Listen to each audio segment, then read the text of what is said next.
welcome back everyone, welcome back to something a little bit different, something a little bit special. Oh, actually, my apologies, I have to change my background now. We just wrapped up with Kung Fu Cup number 9. Again, a very intense and very, I would say, spectacular finals, even especially that final game. The final game was peak StarCraft, was what you would want out of a finals as well. We got a little bit of everything in that finals, or at least in that final game. Was intense, was beautiful, but now we are getting into something a little bit different once again in StarCraft Evolution, but it is a best of 7 show match. Best of 7 show match. Shout out to the STC. The STC, of course, is a Korean Terran player from back in the day. He retired back in Heart of the Swarm, but recently the STC came back to cast StarCraft Evolution. He's been doing a lot of content, a lot of casting in Korean, a lot of content as well over on his YouTube, over on Chijik, over on the Chijik platform, and he did organize a show match here between SHIN and DICE. Now, DICE is a player that I'm very unfamiliar with. He has no Wikipedia page. He's a Korean Terran player. I don't know him myself. I haven't seen him before. He doesn't often play in these tournaments, but which is why I'm curious to see him going up against SHIN, because SHIN is well versed in StarCraft Evolution. Like SHIN, I mentioned before the break, he is the second best Zerg player in StarCraft Evolution, second only to Dark. He's very strong, very well versed. He's very threatening, very in form, I should say. And yeah, this is going to be quite a challenge for DICE. I'm curious to see how he looks. I'm curious to see what he looks like and what form he's in and how he compares to a player like SHIN. Let's go. Let us go. As we are jumping into our best of 7 into game 1. Game 1 is going to be on Fighting Spirit. Let's go.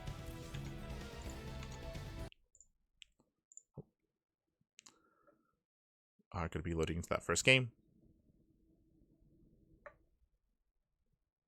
Into our fresh best of 7. Oh boy.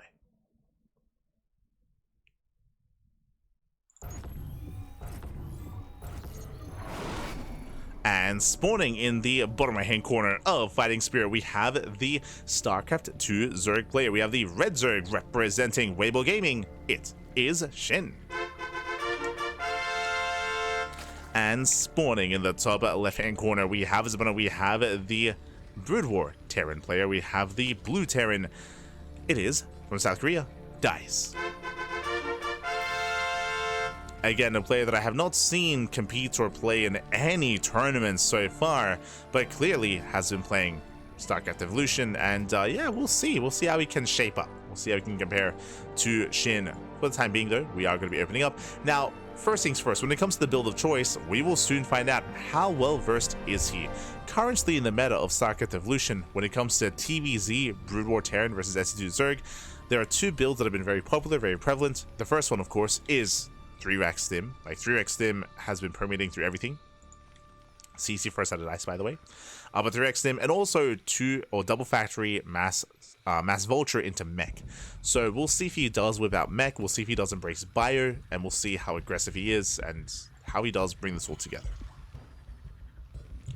So based on the opener, we'll see just how familiar he is with current meta of StarCraft. Yeah, we go. He knows how to play. He knows how to play some StarCraft. For a second, we are expecting a 3-rack stim out of DICE. Let's go. Behind this, we see SHIN just opening up a hatch. Ooh, hatch pool going gasless. Okay, bold move. Delayed gases out of SHIN. Overlord scout towards the left-hand side to check the bottom left-hand location. Overlord towards the right-hand side as well. We are looking for the spawn location of our opponents. Remember, 4-player spawn map, they don't know where each other are. Here we go.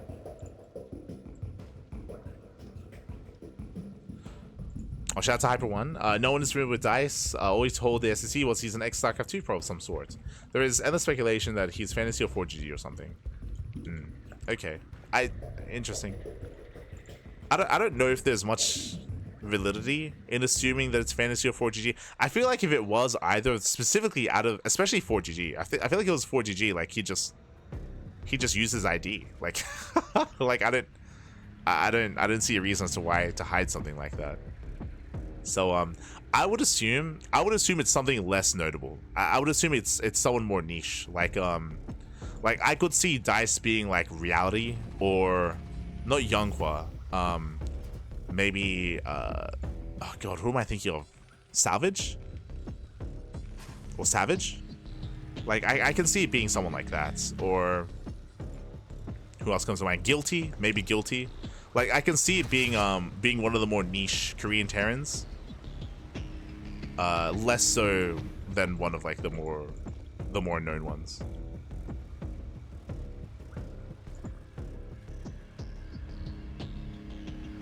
What am I thinking of? Not Salvage. What's his name? Salvation. That's it. God. I was like, Salvage doesn't sound right. Savage, not right. Salvation. That's it. Like Salvation or Guilty or Reality or Byung. Like I would assume there's like more weight behind something like that instead.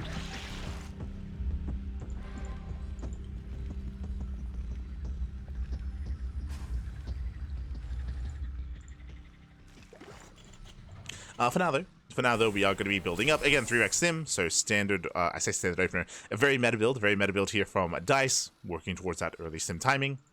Does move out through the center. Behind the Shin is going for a Ling Bane defense here. Baneliness is on the way, going for his third base. Remember, the gases were delayed, so later link speed than usual.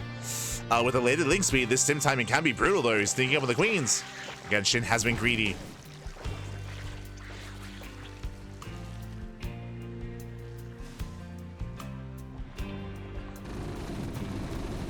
I would not assume alive. I would not assume alive or keen. I think they're too modern. Oh, as so far, Ling's getting for this round. Oh, the Fire Bat does punish. Fire Bat does get targeted. Very nice target firing here by Shin. Does focus on the Fire Bat, and with that, he does hold. He does hold on. And with that, Dice is deflected, and now we're going to be building up towards a longer game state. We do have, of course, range on the way for the Marines, building up his army.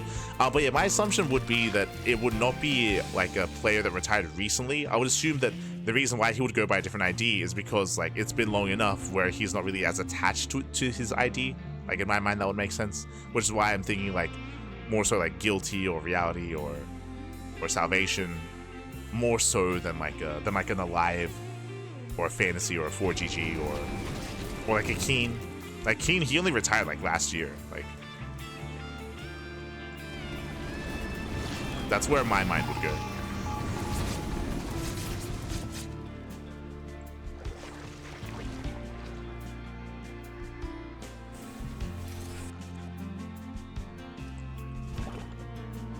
Oh, that's how I would speculate.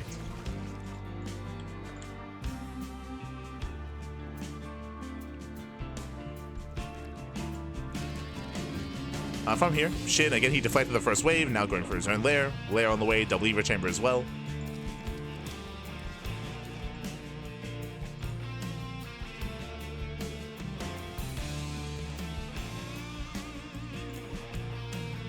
It's nice. It does move in.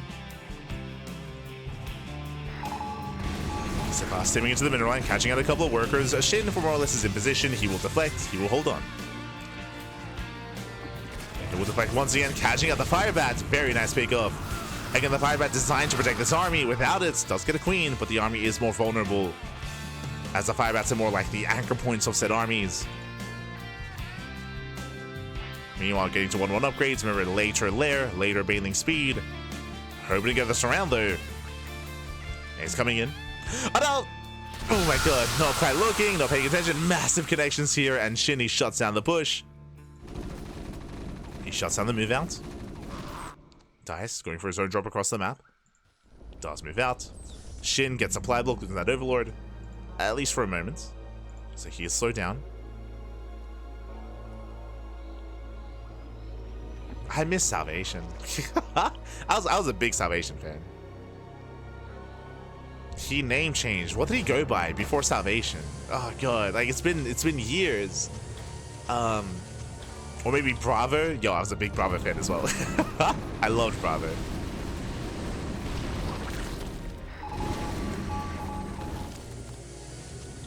Before Salvation, it was like less intense. It was like a shorter name. It was.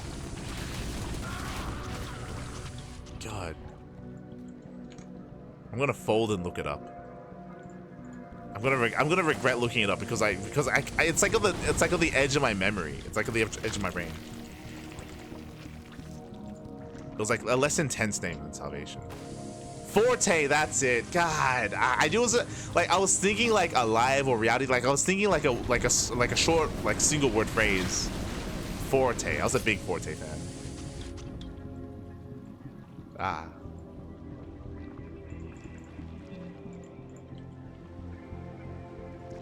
Big fan.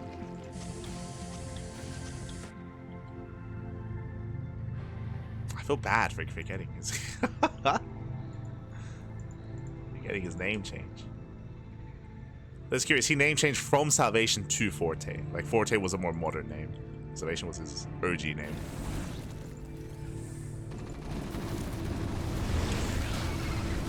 Meanwhile, Shin does collapse in, does catch out the Bio Army. Nicely done.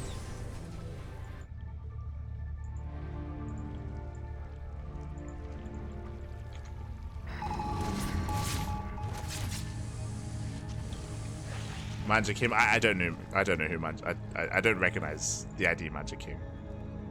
But yeah, he switched to Forte.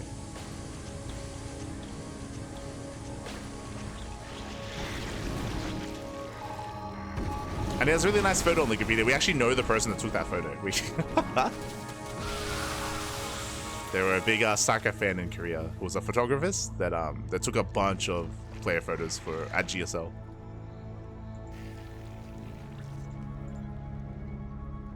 From that season of GSL specifically. Just as a fun fact.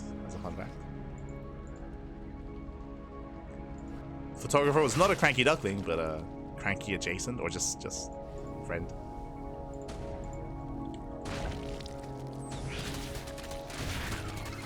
As Shin does catch out one of the tanks. Dice committing across the map. Ooh, massive irradiate. Oh my god. Yeah, late reaction there from Shin. Now, the brutal thing about Irradiate here is how low HP Lingbane is, so the punish is brutal. Couple of seconds can spell the end of your army. And again, even though Dice's aggression has been shut down, Dice has been able to freely expand up to 3 bases. Shin himself, as someone is droned up, has a decent base gun himself. We'll see if he can keep up with this push. As some Lingbane, Bailings, they push too far forward. Yeah, no connections. Shin, he was a little bit premature there. Instead of going for a counterattack. Yeah, going for a massive counterattack. Spinecrawler goes down. Shin moving in. Ooh, Bailings on tanks, not ideal. Wolves on the way. Very nice stepping here by Dice. Yeah, Dice, he shuts down this counterattack. He will clean it up at the same time, pushing on the right-hand side. Moving towards the bases. And he will clean up. Ooh. Catching out the tanks. Yeah, 1, 2, 3 tanks going down. Not the most efficient trade here by Shin, bleeding out a lot of Bailings, but he will clean up the tank line. That's what's important. Catching out the medics as well. Nice defensive by Shin, but here comes the rally, here come the reinforcements, and that was a lot of Lingbane spent on that army. Ultra production has begun, but until then, Shin, he is vulnerable. Shin, I believe he has 0 Bailings. He has 2. 2 Bailings left. Here comes the Terran army. Was he on Prime? No. Prime was Cassia. It's a big Prime was Creator, Cassia. I mean, technically early wings, everyone was on Prime. Like Beyond was on Prime, Maru was on Prime, true. Like Prime had a lot of players over its history. But not Forte. I think Forte was on was he on Samsung? No, sorry, he was on Prime. Oh, there you go. My apologies. He was on Prime. My apologies. Again, everyone was on Prime. Everyone was on Prime.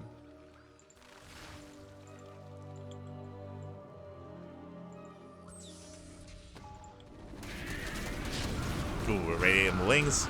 Shin does pull away. And once again, another radiate, just making it a little bit more awkward here. The Lings do fall. And Shin, he does hold. Does take the supply lead, now moving out.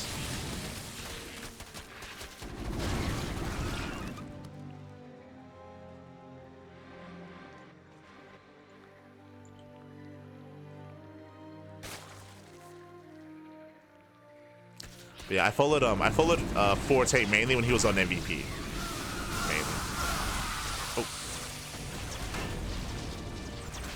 Catching out the tank, catching out some of the reinforcements. And at this point, Dice, he is being broken. Like, he's down to a couple of science vessels. He's going into a BC transition, which, I mean, can be devastating, but for the time being, there is just no ground army. Bailings are waddling in. Oh, nice reaction, does pull away.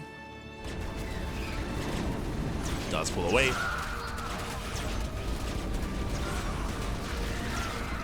Seeing Ultra, they do rush into the bases.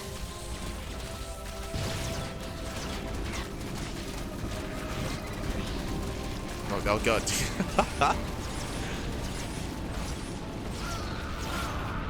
Yes, even though technically the Ultras are going down, that's still going to be 18 SCVs. 18 SCVs go down. Shin's still just rallying across the map. Again, the main army has been broken, and sure, we're building up BCs over time, but that's what the Spire is for. That's what the Corrupt is going to be for as well. Again, just too many rough engagements from the side of DICE.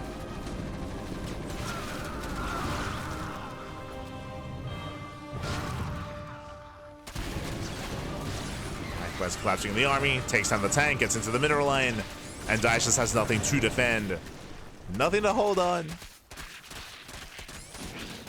It's just torn apart.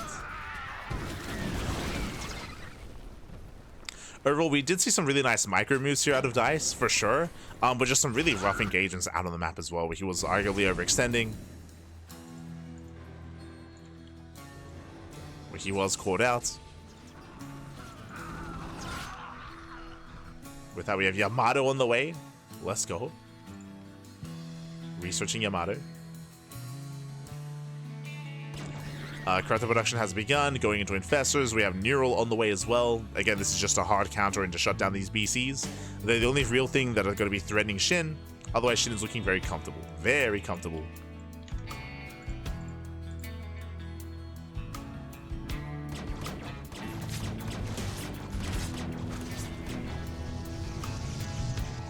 Oh.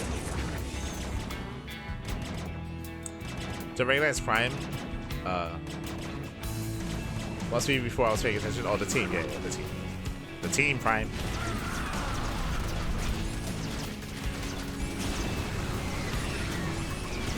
So Ultras, they bustle through. Last two gets some irradiates at least on said Ultras. And that will be shut down. But overall, DICE is on his last legs. He's down to 48 SCVs. He's supply blocked as well. Still just focusing on his mech or on his ship upgrades, doing what he can. But it is an uphill battle here for DICE. Very uphill. And Shin, he wants those. I was gonna say Ravens. He wants those vessels. Does want them. You get a couple of radiates. Ooh, we stack. Oh god. Yeah, the split is a little bit late. So late splits here, but overall, gets one, gets two. Takes down 3 and soon to be 4 vessels. As one of them barely gets away.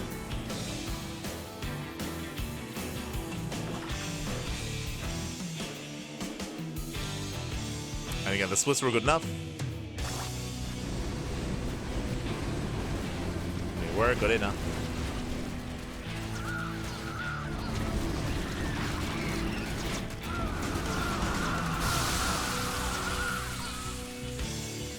God, they're so spiky.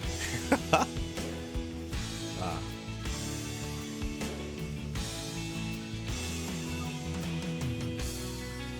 miss Shin's spiky Ultras.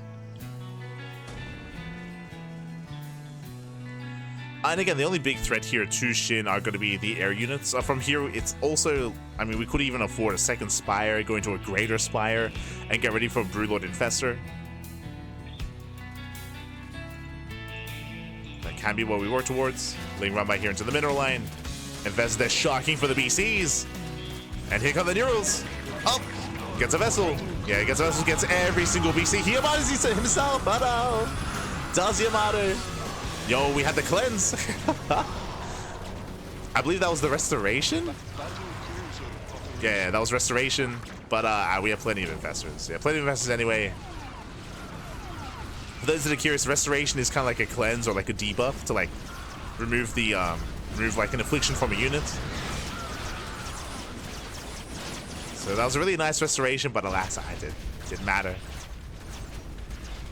Too many Infestors. Ultras, they rush on past.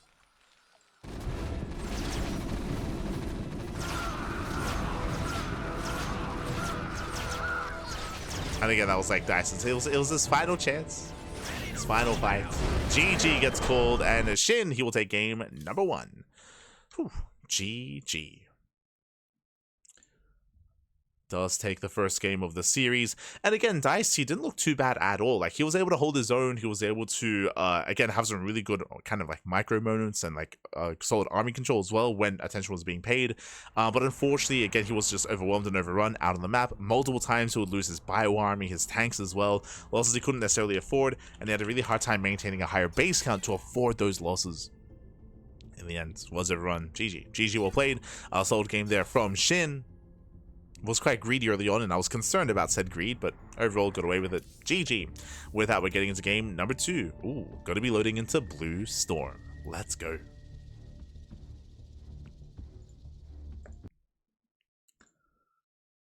Loading into Blue Storm as a game number 2. And as a reminder, it is loser's pick. So the loser will decide whether they play Brood War or SC2. So it is up to Dice what he goes for. Is going to be up to Dice. And spawning in the top right hand corner here of Blue Storm, we have our South Korean Zerg player, now the Brood War Zerg, leading the series 1-0. And we'll see if he can extend that lead. It is Shin. And spawning in the bottom left-hand corner, we have the red Terran player, with the red Terran player himself, the South Korean Terran. It is Dice. Here we go.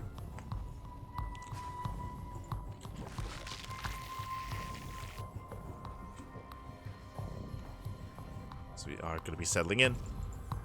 So far, so good. Yo, this is when we find out this is Heart. That would be funny. The problem with this being Heart is that Heart probably wouldn't hide his ID from the STC. He would just tell him.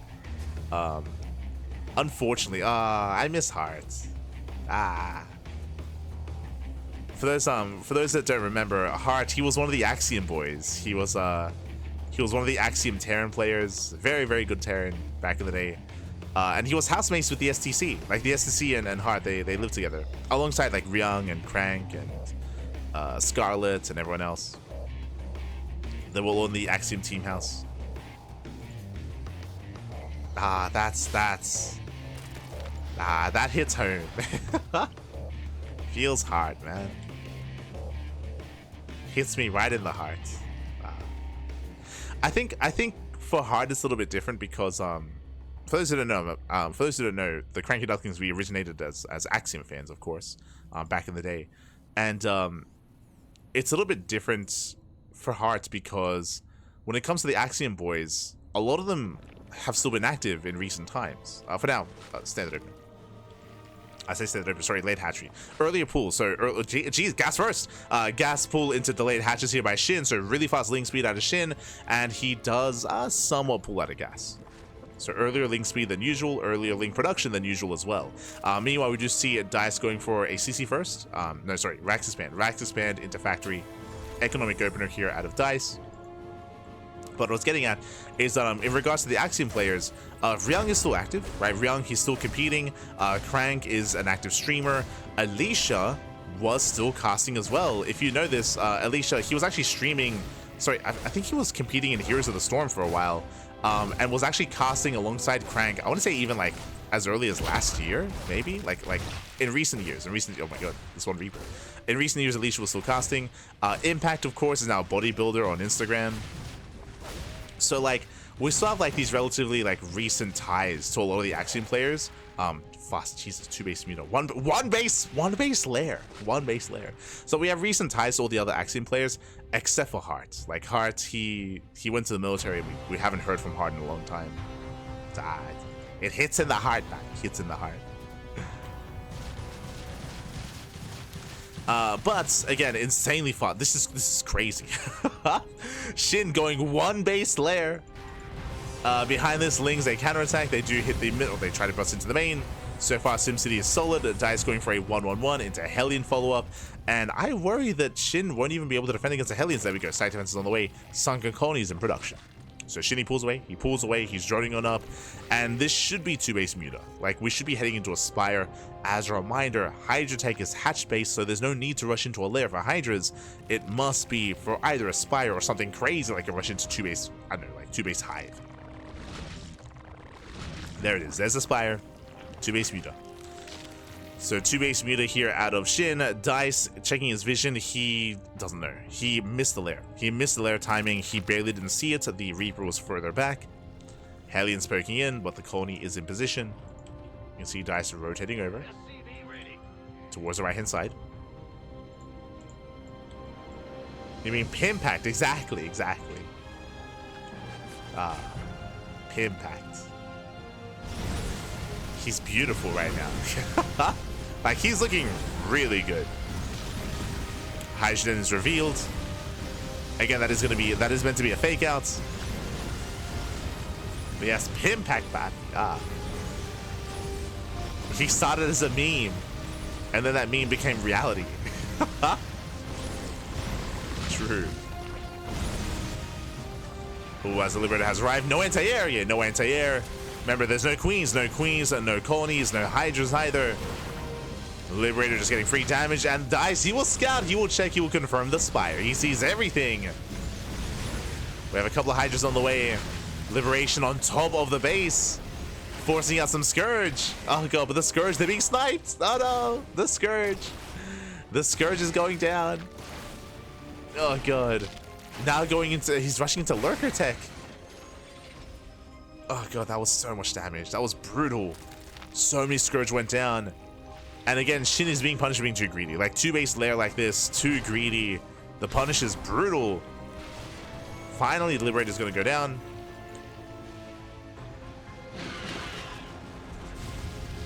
Finally, the Liberator does fall.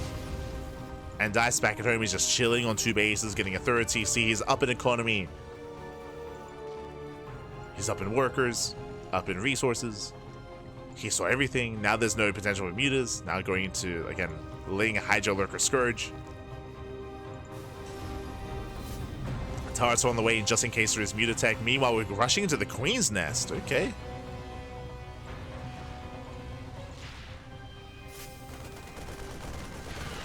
The other Axiom player that would hit home, of course, is Mia.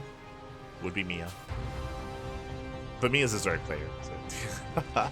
And again, as I mentioned, like Hart, there would be no reason for him to hide his identity to the STC because they're like IRL friends.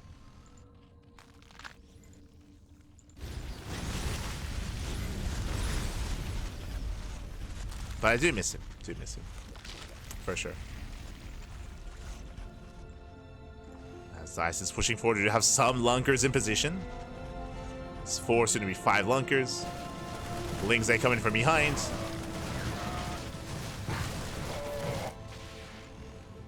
And they do catch some reinforcements. They delay some of the production.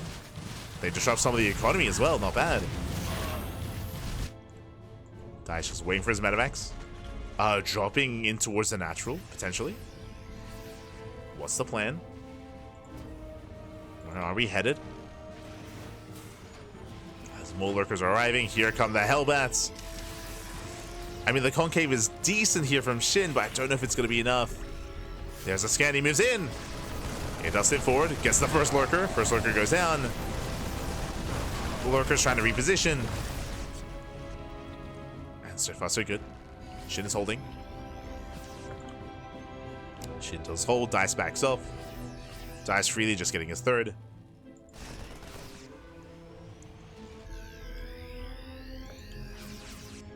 Third base up and running.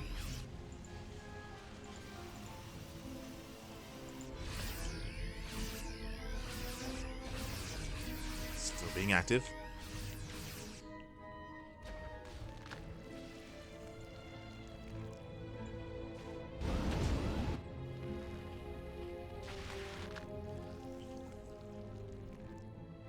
And right now, because of the really rough early game, SHIN is just stuck contained. Oh god, brutal. Brutal mind shot. But SHIN is just contained. He's just contained on 3 bases. He's just trying to turtle up, trying to recover. SHIN is still behind. Like, SHIN is still in a rough position. He needs something to go his way. Does try to sneak up, but oh. Can't quite sneak up on Dice. Drop into the main. Shin being torn apart.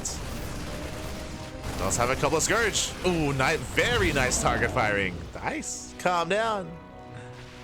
We spoke earlier, we did see some really nice unit control in game 1. Like army micro and unit control. Seeing it here as well.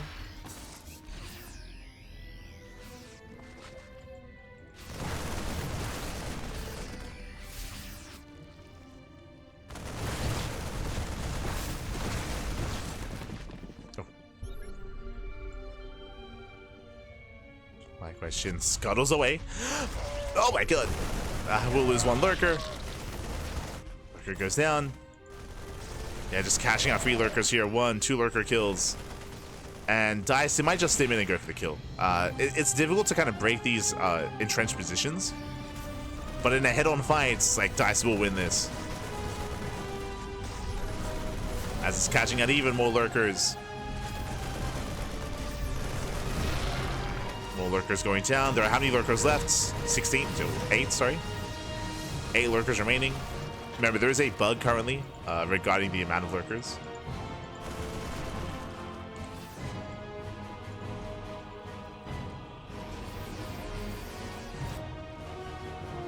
As there are 4 loaded up. Oh no, he doesn't have Overlord speed. No, feels Overlord speed, man.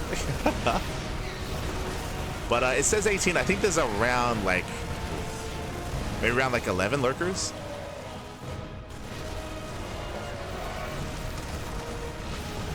Because some of them are in this Dropper Lord. We have 4 in the Dropper Lord. So it should be 6 borrowed. So 6 are back at home. 10 in total. So 10 lurkers in total.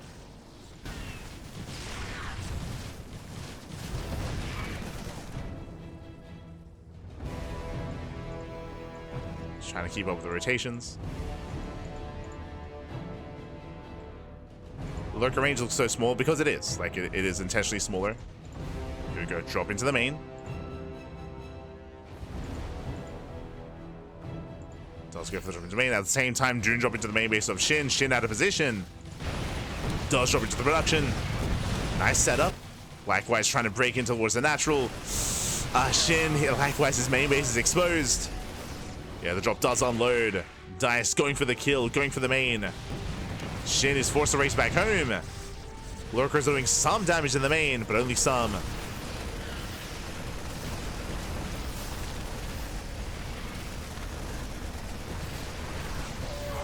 Shin trying to collapse in. Oh my god. There are Widow Mines. No, Defiler has arrived. We can Dark Swarm. Mines are going up. Oh my god. Yes, does Dark Swarm in time. Whew. Saves the army. Cleans up. Yeah, nice skill up here by Shin. Whew. He does hold on. Again, if it wasn't for the Dark Storm, he would have been broken then and there. But even then, bases are still falling. Yeah, Shin is barely hanging on. GG gets called. He cannot hold on. And Dice will tie the series 1-1. GG. Does tie the series up. Again, Shin just had a really rough opener. As a reminder, winding it all the way back, Shin, he opened up 2 base lair. Technically, 1 base lair, 2 base Muta, and Shin, he was punished real early on by the early push, by the early Liberator as well. He was losing drones, losing mining time, losing Scourge. It was a really rough start, and because of that, Dice was so comfortable getting to a 3 base economy and gaining map control. Like, Shin never had map control that game. He did go for some drop play and went for some run buys, that's true, but for the most part, like, he was struggling to be active on the map and struggling to really have any kind of presence on the map as well. We saw that Dice was just able to drop, able to counterattack, able to just pull Shin apart thanks to the early game, and GG well played. Again, it was just a really shaky start, a really greedy start from Shin. He got punished for it. Did get punished for his greed, and with that we have a tied up series here, and now we're jumping into game number 3. Ooh, loading into one of the more modern maps, loading into Maganatha. Let's go.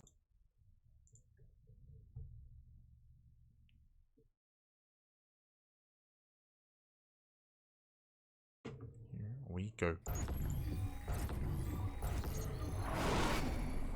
As spawning in the bottom right hand corner here of Maganatha, we have the South Korean Terran player. We have the Brood War Terran, the Red Terran. It is Dice. And spawning in the top left-hand corner, we have the South Korean Zerg player, the blue Zerg, the SE2 Zerg. It is SHIN. Representing Weibo Gaming. Oh, un momento.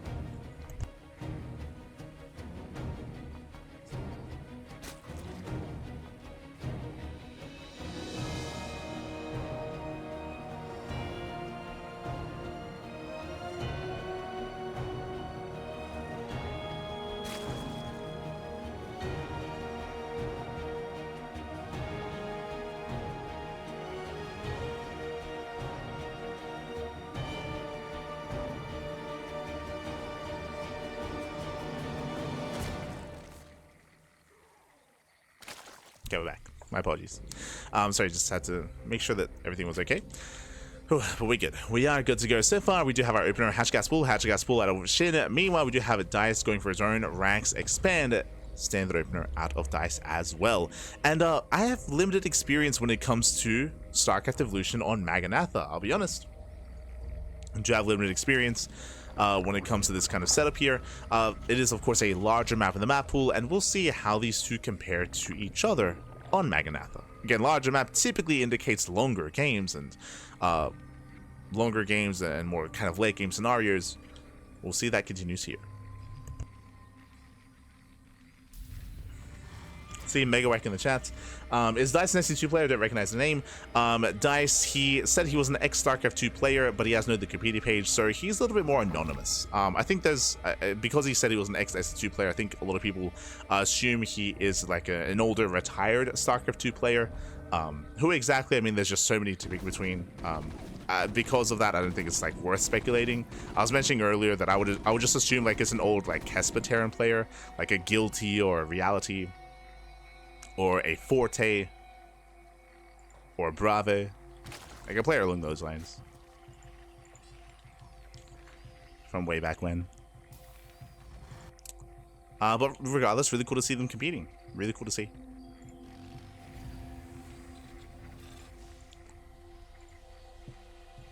As we are settling in.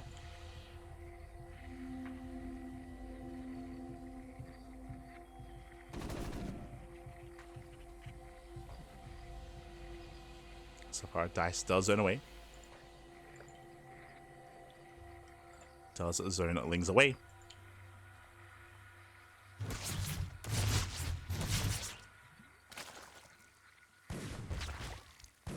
Oh. Where's catching out a drone? Does go in for the scouts. Oh, right. When it comes to the openers itself, it was an economic opener here. Not going for the 3x stim. Not this time. It does make sense on the larger map like Maganatha. Once again, SHIN, calm down. Not quite the same timing. Well, as soon as the vulture goes down, bam, lair. So insanely fast lair timing here out of SHIN. This time throws down the defensive roach one here to fully wall off. But this could still be 2-base muta. Like, we can still take gases here and go into Aspire and go into 2-base muta. That is still very much so a thing that SHIN can rush into. What has gotten into SHIN, Bappy? Jesus. Technically, this could just lead into roach speed. Lead into a roach-based opener. That's also viable here for SHIN. Also viable.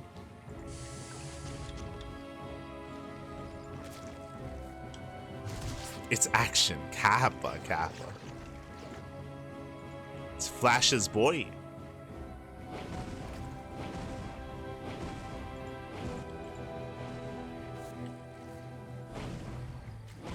Zero load is going to be shut down.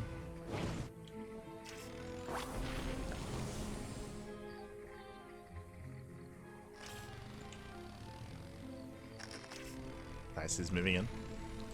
Behind this, Dice is going to be going to a bio composition, not into mech, so we have extra Raxes on the way, not extra factories. Setting up a couple of spider mines for map control early on, but nothing too committed here in regards to vultures. Meanwhile, the lair is done.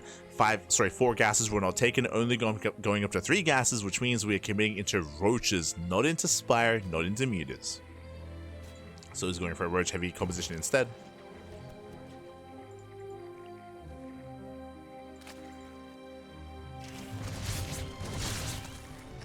As vultures are still sitting on more mines.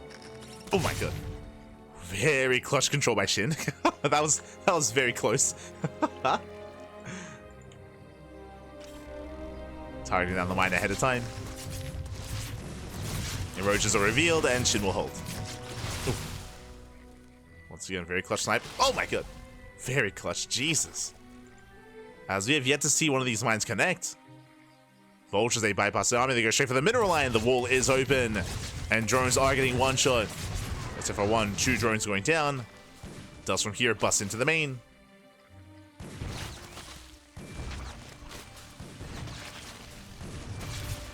Getting to 5 drone kills.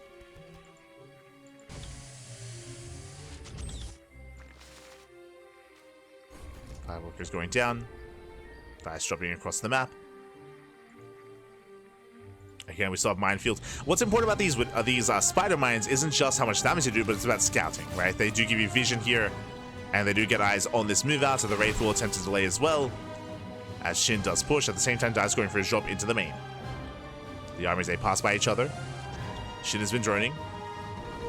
Tank is in position. Yeah, roaches, they cannot gain any ground, not into a wall, not into this tank. And across the map, what is it to defend? Ooh, not much. Yeah, there's not much back at home. Drop does unload. Shin is droning, and Shin is in danger. No boy. There we go. Stims into the mineral line. Yeah, it does bust in. Getting to what, 3, 4 drone kills. Getting it to 6, 7. Oh god. He's not done. He's not done. The fire bat kills the queen. Oh, can he get a shot if he can? Oh my god. 7 drones do fall. Shin, he will eventually defend, he will eventually clean this up and shut this down, but again, Shin was completely out of position. Brutal damage. Behind this, looks like he opens Roach, but is switching into Ling Bane. We have Link Speed on the way, and this is most likely leading into Ultra Tech. This is a very common style in SE2, in current SE2. ZvT is opening Roaches into Hive, into Ultras. There we go, Hive is on the way.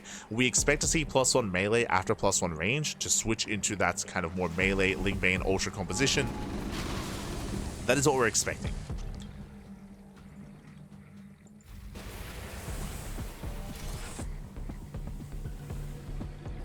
And again, this style is how Shin beat Clem at DreamHack, actually. I mean, I say that. I mean, likewise. Shin is quite fond of this style. Quite fond of it. In regular SE2. Meanwhile, we have a Radiate being researched, a 2nd Starport on the way for a massive vessel. Very similar to Game 1. Very similar. So far, Daesh is being as active as he can be.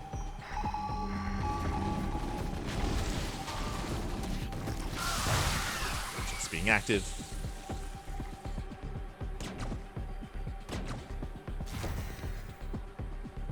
We're still waiting for the tech and for the upgrades to wrap up to commit into melee, assuming that that's going to be the case.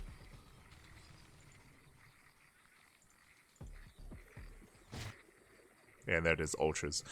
So the reason why we brought this up, and now we can actually talk about it, Shin has been doing this for the past 6 months. Like, he's been very, even before that, I suppose, but very fond of going Roaches into Ultras. It's a very safe way to play ZvT, especially in current StarCraft 2 meta, especially in the prevalence of 8 Raxes and early game aggression from Terran.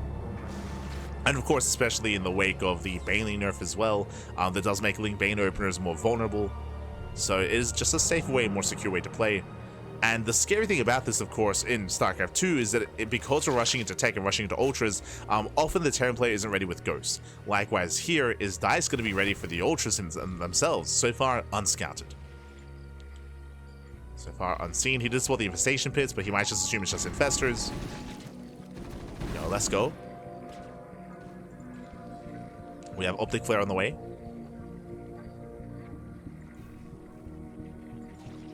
Which I don't see being too useful against Zerg units, but on the way nonetheless. So this is curious, it is a spell that does reduce the vision of a unit to, is it to 1? Or maybe even less than 1, but it does reduce its vision, which can be really good against like spellcasters, against certain key units. Like, we've seen it be quite effective against like Colossus or Tempest.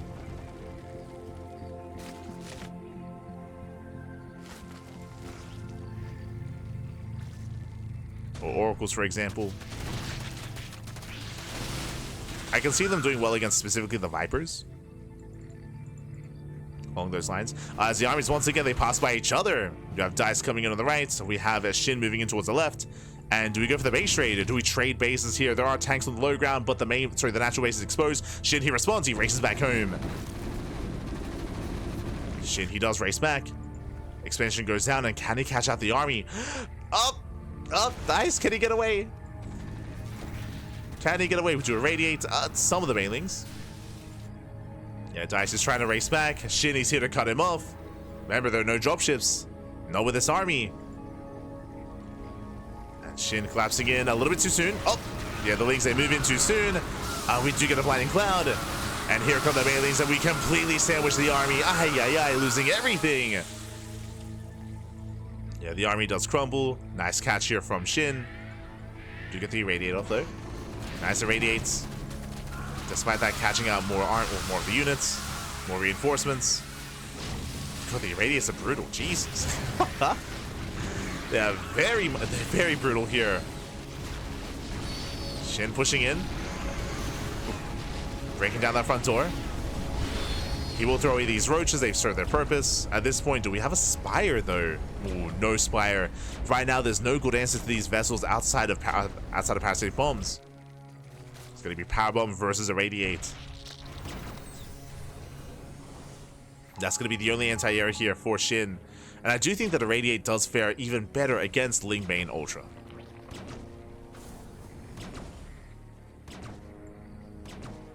Because of limited anti-air, we can even just erase her, right? Like we can just irradiate our own vessels and just go in.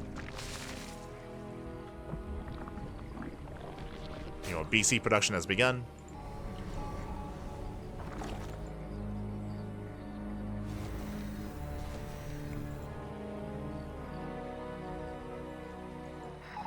Vessels, they keep up. There we go. They go for the mass irradiates on the ultras. Ultras, they have to spread. Yeah, they have to spread out. They still commit regardless. And irradiate is good damage over time, but what about the ground army? What about the standing army here that's left over? Going for some power bombs. Meanwhile, the Vipers do get sniped. Ultras, they're busting into the natural. And we spoke about this. We have a tank line here on the third base. What about the natural, though? There's nothing here. There are reinforcements. They're barely enough. They're barely enough. You know, 19 SCVs do go down. Across map, SHIN, he does barely hold on. Again, very close, very scrappy here. And now we throw down the Spire, but the Spire is late. And there's going to be a timing, there's a window here where the BCs can pop up. Like, the battle cruisers can go by uncontested. Meanwhile, Ultra drop into the main. DICE still trying to recover.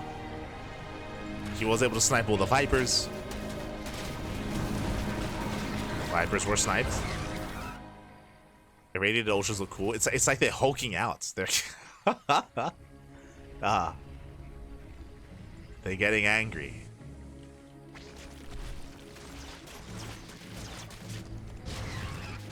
So they go dropping into the main. SCV's going down, catching us out of the production.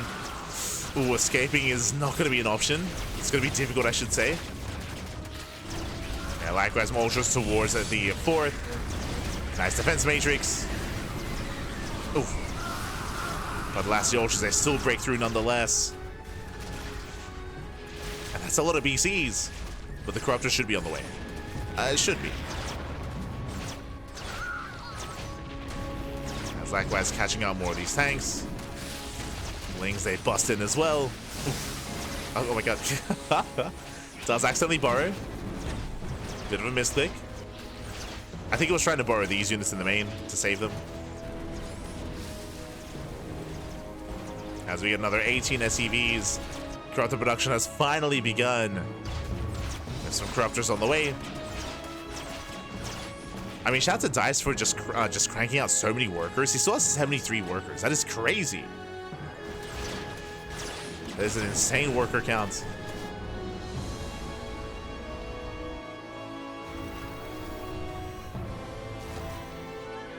And the drop play continues.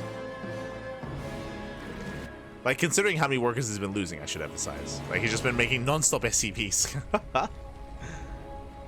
Despite losing 44 44 SCV kills. Shin coming in for a distraction. There's plenty of irradiates. Going for the defense matrix. Defense matrix on the tanks. Drop into the main. BCs are somewhat ready.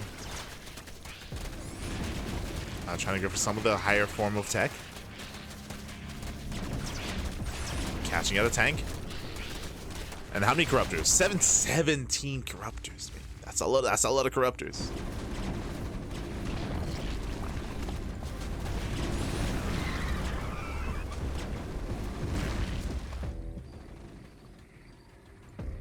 Corruptors are on the way. And again, Dice has just been stuck at home. He's just been stuck defending the entire time. It's barely been active.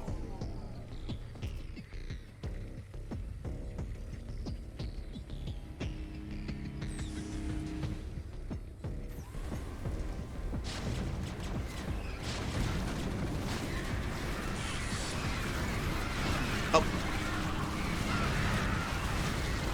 Yeah, as we just see some irradiates popping off. And so far, it does hold the line. Again, from here, I'd assume we would need, yeah, Neural. There we go. Neural's on the way for the Infestors. So going into Corruptor, Infestor, Ling Ultra. Dice, I mean, he's doing a really good job at just turtling up. He's just turtling up here. Securing his third. Trying to secure the fourth base. Has been difficult, but he's getting there. You know, with the bunkers, with the tanks, with the depots as well. He's turtling well. With a very efficient mech army. Soon to be.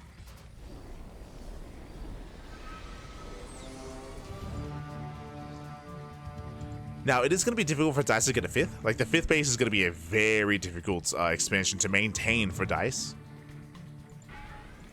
Oh, nice irradiates. Yeah, Mineral Line gets completely shut down. Jesus, 6 drone kills. Oh my god. 6 workers in the Mineral Line. Lings, they catch out some of the army. Jesus, Marines, they do so much damage. Do you get cleaned up?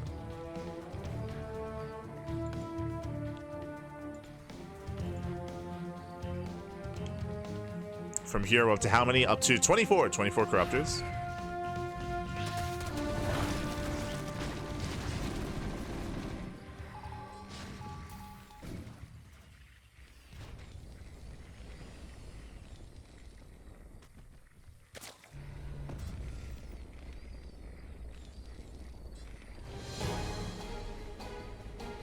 Up to 24.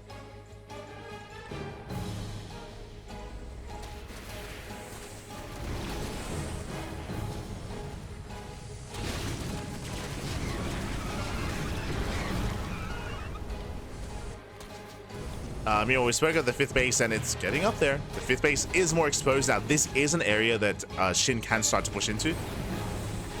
Ooh, but the Valkyries do punish Irradiate as well. I mean, Dice is maxed out with a pretty intense army.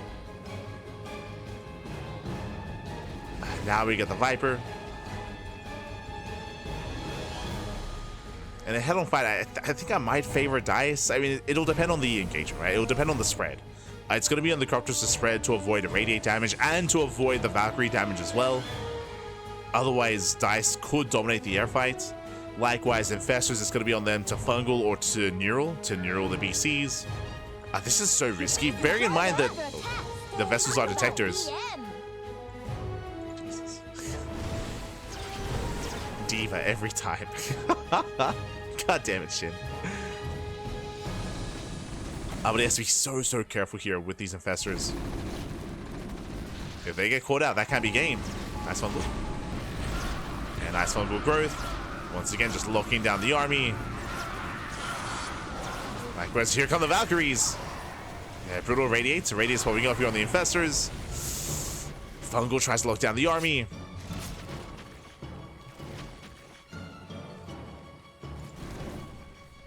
Infestors, they're rotating over. They're rotating back. Lings, they try to engage. Jeez, the medic. Makes us so sturdy. Finally, they go down. Mean drop on the top side. Again, Shin having a hard time keeping up. Losing so many drones, losing up to 28. Oh my god. Even more than that. Yeah, 33 drones going down. 37. The fire bats, they cracked. Yeah, Shin just getting torn apart. Shin has to re-drone, resaturate. Shin's next base is also going to be a difficult one to hold on to. Does abduct. Gets one. Oh god. Oh god, the stacking! Oh no! Yeah, a bit of a late swim, but GG gets called. Yeah, he bleeds out too much. DICE will overwhelm, and DICE will take a 2-1 lead in the series. GG. Whew. GG, well played. Again, Shin having a very hard time engaging there. You could see like he was trying to abduct, but the vessel's actually quite sturdy, so they could tank a volley from those corruptors. Likewise, trying to split and trying to avoid radiate and Valkyrie damage while also trying to spread out your army, trying to engage, also dealing with BCs. Just too much there. Too much to handle. GG, well played. DICE does overwhelm, and DICE does survive as well. Impressive considering that Shin had a lot of momentum. Remember, Shin, he was killing SCVs, like he was dropping into the main, he was pushing towards the third base, he was getting a lot of economic damage done. But as we saw, DICE did a great job recovering from that, just because he was making non-stop SCVs, and he was doing a great job of just turtling up back at home on 4 bases, with that mech army, with tanks, with BCs, with vessels as well. I would say that Shin, I don't think he respected the vessels enough. I think this also shows the difference, obviously, between SC2 and SC2 versus SC2 and SC2 versus Brood War. This style that Shin has been going for and has been very successful with in StarCraft 2, it's not as effective here. Like, the vessels are such a stronger and earlier counter to the Ultra, right? There's no real equivalent to the science vessel radiation that StarCraft 2 Terran has. Like, again, how do you deal with Ultras as StarCraft 2 Terran? Typically with SimCity, with snipes from Ghosts, of course, or with Liberator setting up, and that's usually later tech, which is why this is so effective from the side of Shin. Which is why catching a StarCraft 2 Terran player before Ghost Tech and before Liberator Tech as well, and with a lower tank count, can be devastating and it can tear them apart. But here, it's less about that and more about those science vessels, right? The Irradiates, which are a stronger response, and they're able to handle and hold their own against the Lingbane Ultra in a much better way and a much more efficient way. So yeah, it's one of those things where Shin playing this like it's SC2 and being punished because it's not. It's and finding out the hard way as well. Finding out the hard way. GG well played. With that, DICE does claim a lead here in the series. Very impressive. As we load into game number 4. Up next, Pylon. Let's go.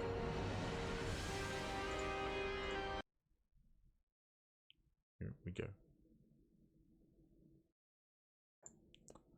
Here we go. But again, it shows like this style and this composition from Shin being less effective here, and we'll have to rely on something different, or not rushing to Ultra in such a way. It's not as it doesn't look as strong or as potent against Brood War Terran. But here we go. We're now getting into our next game. The series will continue as this is a best of 7, and spawning in the bottom right hand corner of Pylon, we have the blue Terran player, the Brood War Terran. Well, playing Brood War once again. It is DICE. Leading the series 2-1, and spawning in the top left-hand corner, we have as opponent, we have the StarCraft 2 Zerg player, the Red Zerg, representing Weibo Gaming. Down in the series, we'll see if he can bounce back, we'll see if he can recover. It is SHIN. Here we go. So, I'll be honest, I don't expect to see SHIN going Roach into Ultra again. I don't see that being anywhere near as effective. I would imagine. I mean, to be fair, it's one of those things where Maganatha is more known for longer game states, and it is easier to turtle up on Maganatha, more so than Pylon. Welcome to Pylon. Pylon is a much smaller map, much more aggressive map, known for all-ins, known for pushes, known for shorter games as a result. So you could argue that if SHIN were to play the same style but be more assertive, he might find more success here. This is a map where it is more difficult to turtle. It is much more difficult. So the map is, of course, a big factor, as it always is. So we'll see how our players do adjust. Both our Zerg and our Terran player.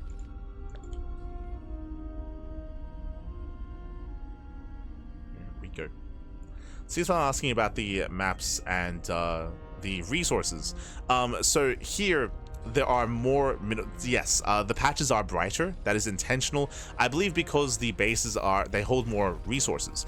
There are some big changes here. It isn't just like Brood War units versus SC2 units. There are other changes made to the game itself, like the resources at each base.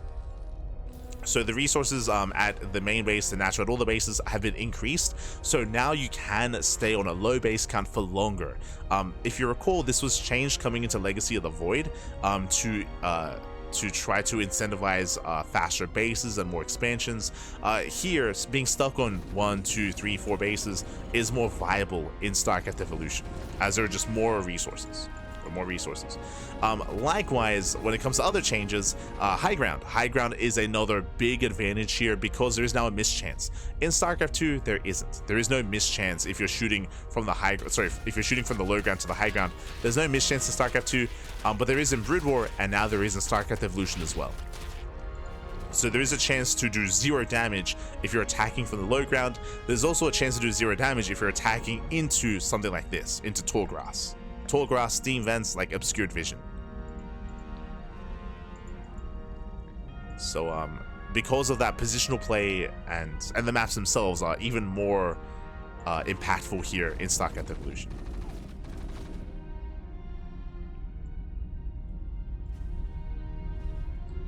It's crazy. Science vessel needs more gas than cruiser. I would say that makes sense though, because I would say that a science vessel is probably more effective than a battle cruiser. Like, it's arguably a stronger unit, and it gains more value over time. Like BCs, they're good when you mass them up, of course, like as they build up in count, but like vessels, like they're so much more impactful, especially early on, right? So it makes sense as to why they would cost so much. They're pretty good.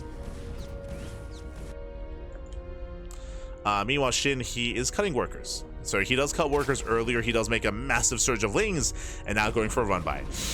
Ooh, and he's getting here maybe just in time. Just in time. The wall is open. The wall is open. Lings, they flood in. There are some vultures that defend. We have some marines as well. So far, good kiting, but the vultures are going to get surrounded. He gets one. 2 vultures. 2 get surrounded just barely.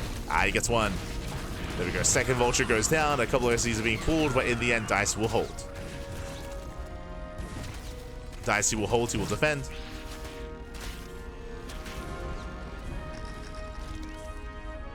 And this time, making it up. From the beginning this time. So he is going to be embracing mech, going into mass vulture. He has not researched ion thrusters. He actually went for siege mode first. That might have been a mistake, because he has no tank. So, ooh, that might have been a mistake here from Dice, to go into siege mode instead of ion thrusters, considering he's going mass vulture as well. Yeah, there we go. Now we have ion thrusters on the way. It is late. So late ion thrusters does move out. It is going to be easy to surround these vultures because of that. Speaking of it, speaking of, it looks like one of the vultures is going to get surrounded. Just the one though. The rest do kite well.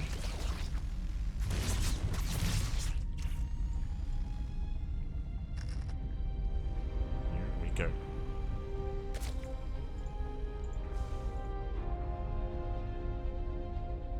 Brutal Plague, easy counter. What counters 10 plus vessels in Evo?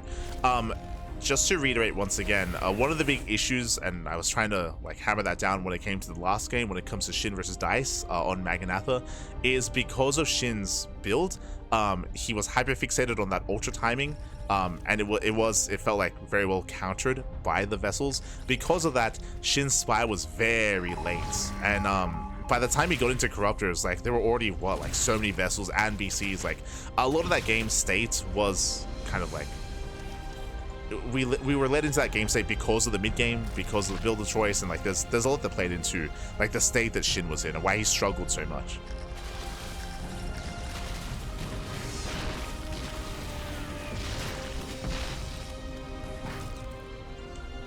As heads up. Meanwhile, Shinny's all in. As a reminder, Shinny's all in. He's rushing across the map. Is rushing across the map here. Likewise, zoning back those vultures. Yeah, the third base is going to be going down. Behind this, there is a tank line at the natural, but not at the third. The third is going to be forfeit, and Shin, can he break the natural itself? Oh no! Brutal Spider-Mine. Spider-Mine does punish. Ravager's trying to move in. They will bow down one tank. But Dice holds. Yeah, Dice, he holds. He punishes the Ravagers. The all-in is failing. And Shin, we have to start droning here. The lair only now beginning. This is a almost 7-minute lair. Such a late lair here from Shin. And now he's droning. And I will say that Dice is in a better position at this point. Dice, he holds, he defends. Dice, he's up in SCVs. Oh, does overextend. Oh, he should not be here. Yeah, Dice should not be here. Never mind.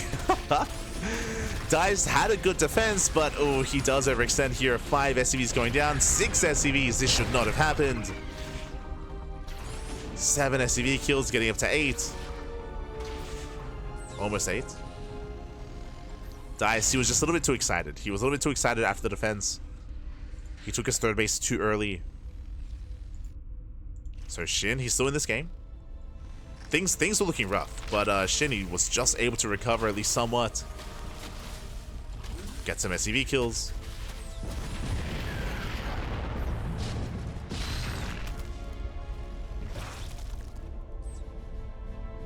Shin pulls away. Does pull away. So I'm asking in chat, is Dice Korean? Yes. It's Korean. They both are. Shin also Korean. Didn't know, if you didn't know. STC also Korean. Eva is not. 6, they flood in. They flood in, they catch out some of the vultures. They get 4 drone kills. 4 workers go down.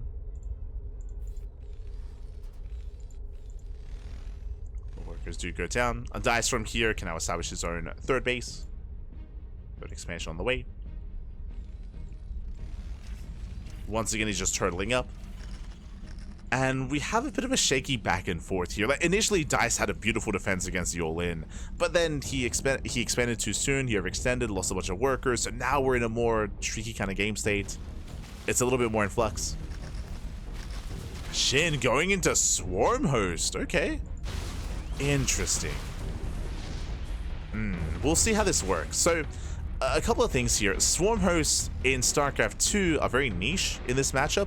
They do very well against a traditional form of mech. I'm talking about like Hellion Tank. Like against Hellion Tank, Swarm hosts are ideal because they do a great job at just bouncing back and forth, counterattacking, knocking down bases, and they can be really hard to shut down. But against Battle Mech, against a Hellion Cyclone Banshee composition, Swarm hosts can struggle. They can struggle because it's easier to find them, to shut them down ahead of time, to chase them down, and to punish the Swarm host. I'm curious to see how the dynamic changes when not up against Cyclone, but against Vultures. Vultures are also very active, they're very mobile, but I would say that they're maybe a little bit less effective when it comes to hunting down Swarm hosts than Cyclones would be. We'll see. As Locust Wave does pop off. Not many SCVs to kill, unfortunately, and we'll force the lift. Yeah, the first Locust Wave is meant to get damage done, and we'll get on top of some of the tanks. Does get one. Gets one, gets a second tank, so 2 tanks go down. It's an okay trade, but again, ideally, I mean, now there's no surprise factor. Now Dice is going to be more aware. At the same time, Shin, he just commits.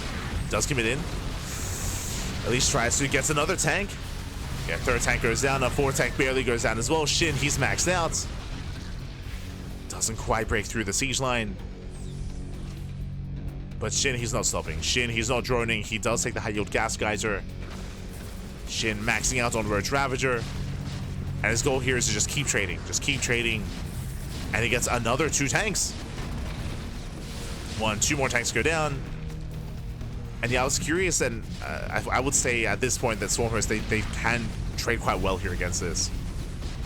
What I mean by that is that the Vultures, they can't really threaten the army just because of the Roach Ravager, right? Cyclones, they can bully back Roach Ravager. Vultures cannot. Vultures cannot. The Roach Ravager, they do hold their own against the Vultures, which means the Swarm hosts are safe, which means we can just chill. They can just chill and just keep going for more Locust Waves. And they can just go for more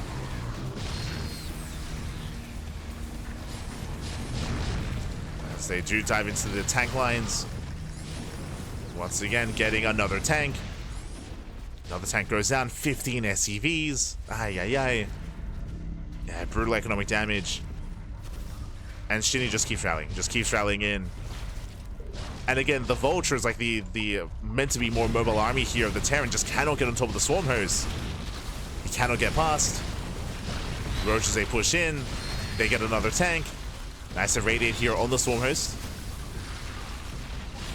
Does irradiate, but they're split anyway. Yeah, they're split, they're spread out. Irradiate will kill one Swarm host.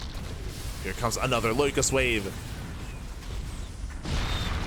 And now we have some Wraiths on the way, which do help. We have more Starports on the way, switching into Sky Terran. At least trying to. But it's too late. The damage has been done. The tank line has gone down. The boys are being pulled. More SCVs are falling.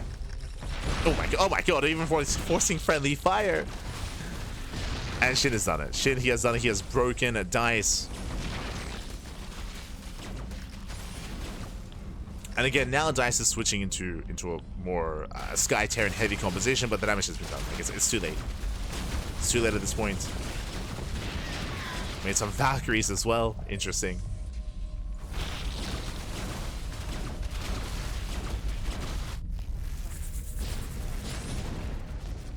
Locust need to get into the mineral line. Getting more SCVs. 47 in total. And SHIN just has to keep pushing. Just keep pushing in, just keep denying bases, denying mineral lines. DICE is on a 2-base economy. He's barely holding his own.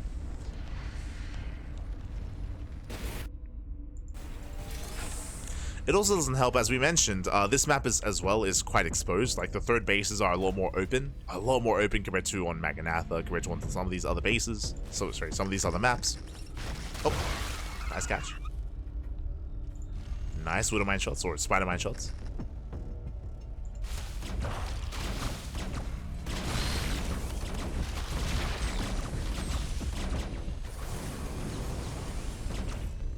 When can we expect StarCraft 2 versus Warcraft 3? That already exists. That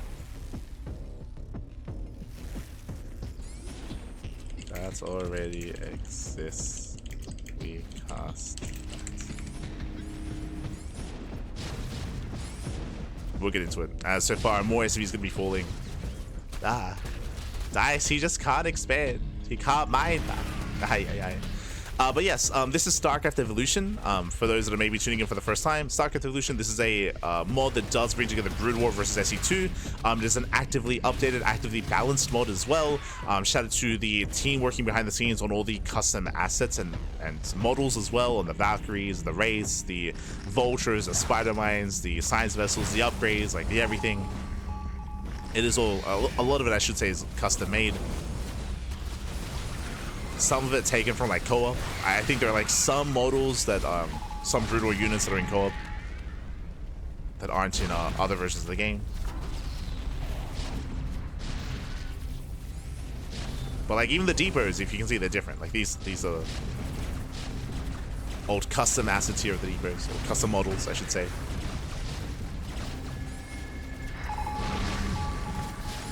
I'm right, someone was asking about Warcraft 3. Warcraft 3 Evolution is a thing, and we've casted that as well. We do cast Warcraft 3 Evolution. Whenever there's a Kung Fu Cup Warcraft 3 Evolution, that's what we cover. That is Warcraft 3 versus SE2, which is also a lot of fun.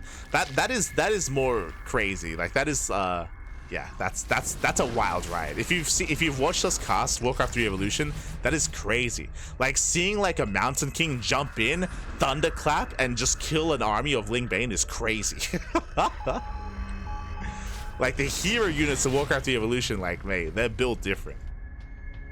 I love them. I love the Mountain King. Same with the Chieftain, the Tauren Chieftain coming in with their like frontal kernel attack and just mowing their way through mineral lines. It's crazy.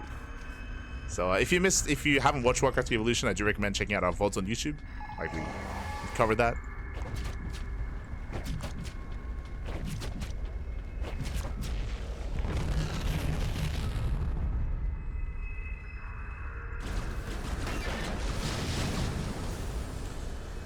SU can look like Brood War with a skin, but there are units from the original game. I mean, yeah, like for example, like this BC skin, like this is like I believe custom made. Like the team working on this mod is very dedicated to their crafts. Very passionate as well.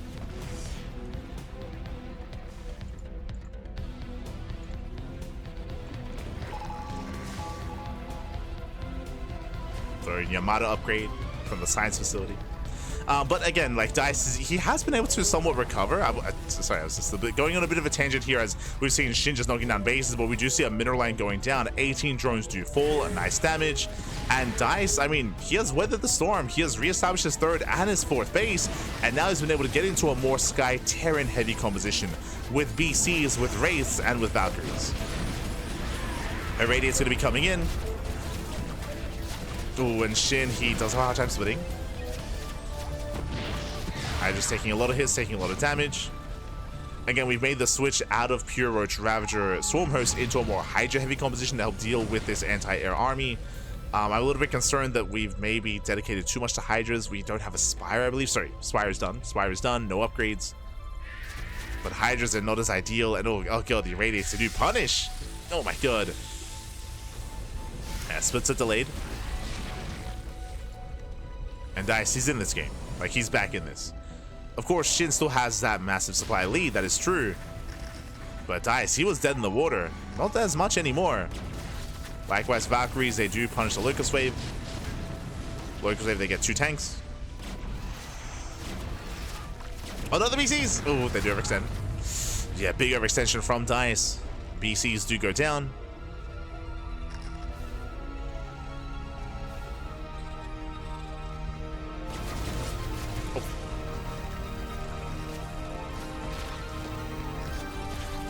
As again, I'm not too convinced by this mass Hydra now composition of SHIN, but we'll see.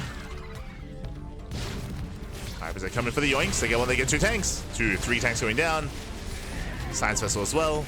Here comes another Irradiate. Another 2 Irradiates. Oof.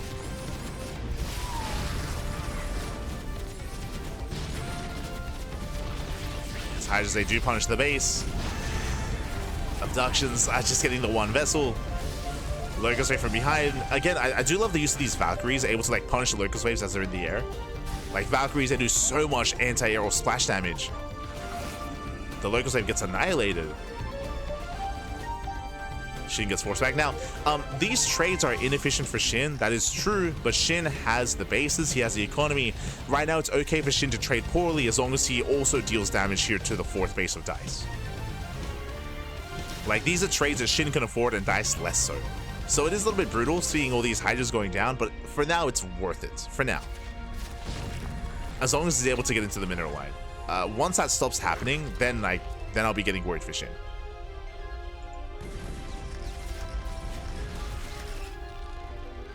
Because it would be a point where he trades too inefficiently.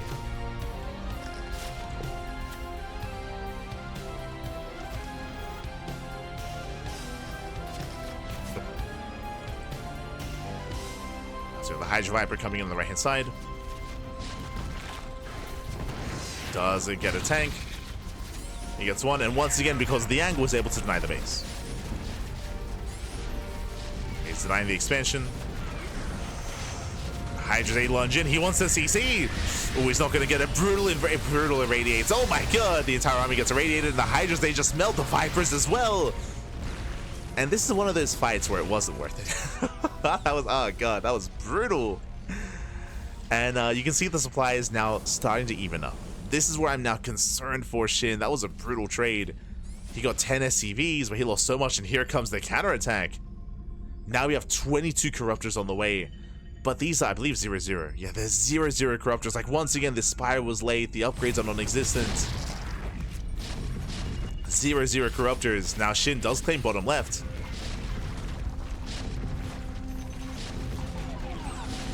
Does claim the expansion. Does shut it down. All these tanks are exposed. Here comes a Locust Wave. This time, there's no Valkyries. Yeah, this time, there's no Valkyries. These tanks are going to go down. Taking down 2 tanks. Hydra stays 9 expansion. Oh, it's getting dicey. See what I did there? Oh, God. Not like this. Does get another tank. Does force friendly fire. These tanks are so exposed on their own. Where are the corruptors? There they are. Jesus. Oh my god. So we morphed in, how many corruptors was it? Like 22? And now we have massive Broodlord on the way. I'm sure that'll do it. They're gonna be 0-0 Broodlords, unfortunately, but they're there. Now, when it comes to the supportive units here, there are no spellcasters, so there's no Vipers, no Infestors, just pure Corruptor Broodlord Swarm Host.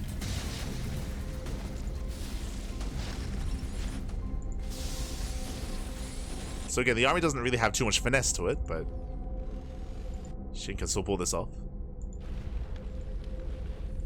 Can still try to pull this off. Again, that's a lot of vessels. Goes moving in.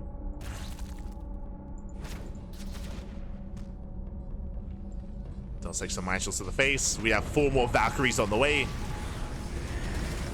Nice irradiate here. This time better splits here from Shin. Oh, irradiates will punish. Defense Matrix here on the Valkyries, and if these corruptors go down, the Broodlords, I mean, they're not going to be long for this world. It's going to be close. Yeah, Defense Matrix on every single Valkyrie. The Valkyries, they will dominate. And these Broodlords will go down, but they will get the mineral line. That's a lot of SCV kills.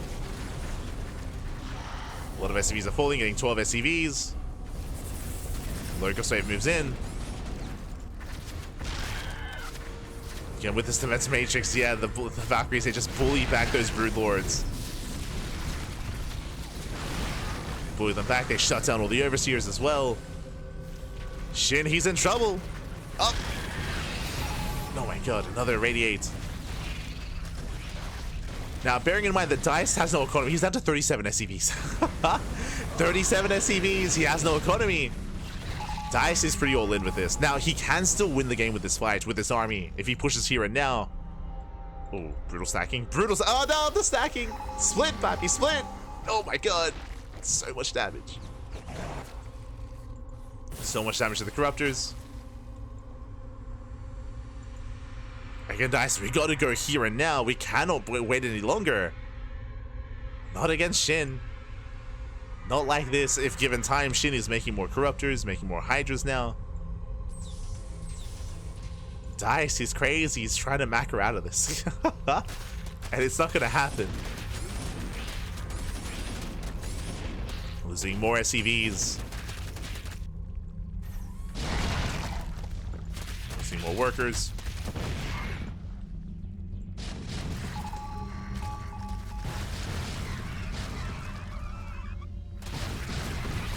As things they collapse in, they will surround. Hydras, they lunge forward. And they do take down all the BCs just barely. Likewise, Radiate once again on the Hydras.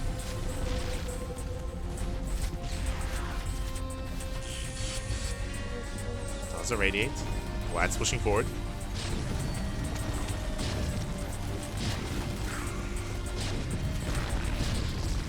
Behind this Dice trying to go back into BC production. But I don't know if he can really hold this position. Yeah, the vessels, they're not there.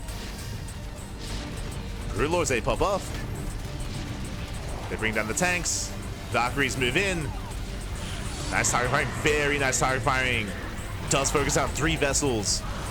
3 vessels go down. Likewise down to 3 Broodlords. Hydras are pushing through. Every Broodlord's gonna fall. As there's 1 Broodlord left.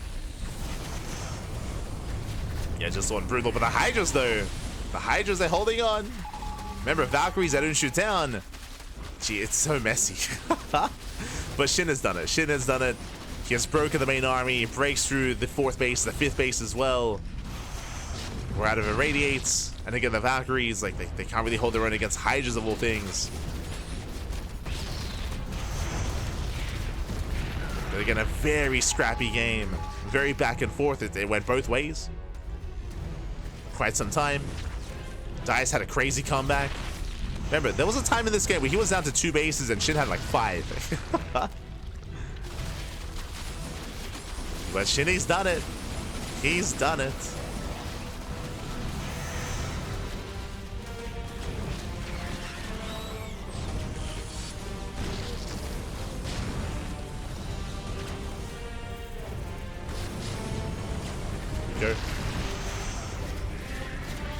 to have the radius going up. Once again, punishing the Hydras. It is going to be 43 SCV kills. And TheStC has come back from the brink already here in this game once before. Can he do it again? From this position, he shouldn't be able to. He shouldn't. But I will see. As we're floating over another base. We've been here before, but have been here before.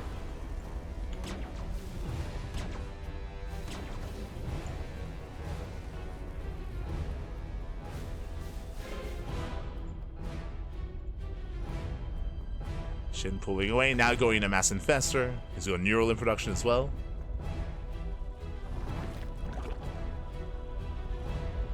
Let's go.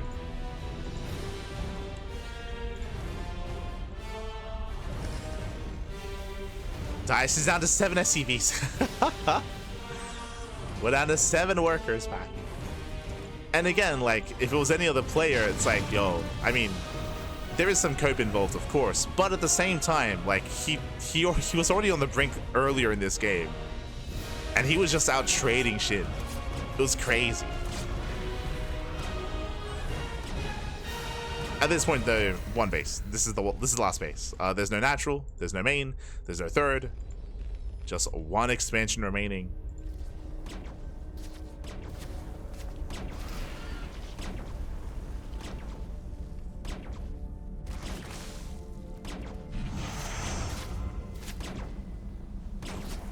Battle cruiser operational. Oh, it's operational. Here comes a Neural.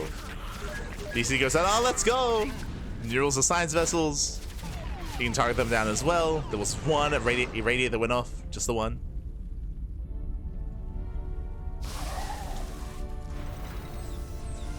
But Neurals are coming in. Oh, Neurals are denied. Jesus. They're denied by the tanks. There we go. Lings that flood in from behind. Brutal mine shots.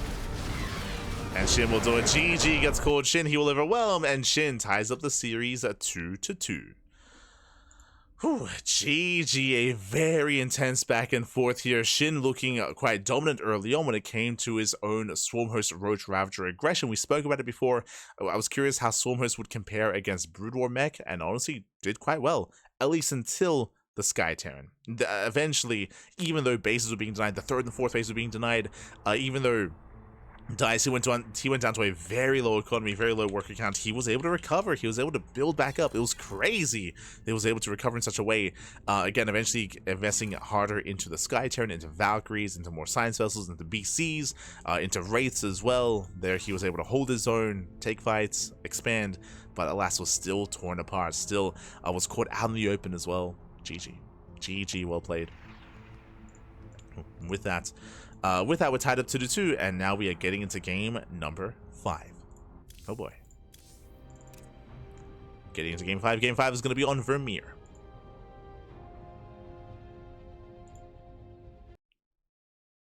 Here we go. So we are getting into our next game.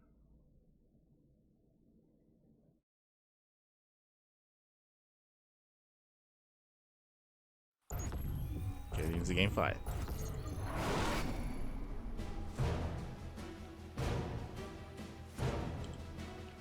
And spawning in the bottom left-hand corner here of Vermeer, we have the StarCraft 2 Terran player. Okay, switching to StarCraft 2.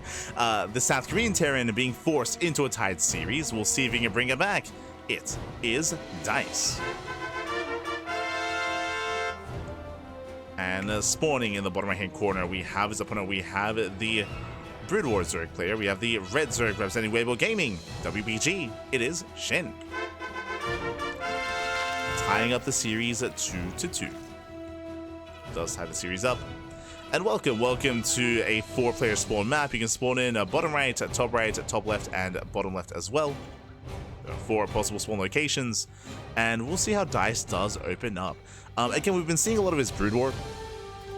And we've been seeing some bio play, some mech play, of course, has been looking quite impressive, but now goes back to StarCraft 2, and we'll see how he does play this out. Based on the low ground setup here, this does look like the special build, going racks into CC with a factory on the low ground. This does not look like 2 racks Reaper. I mean, as there's no second racks, of course.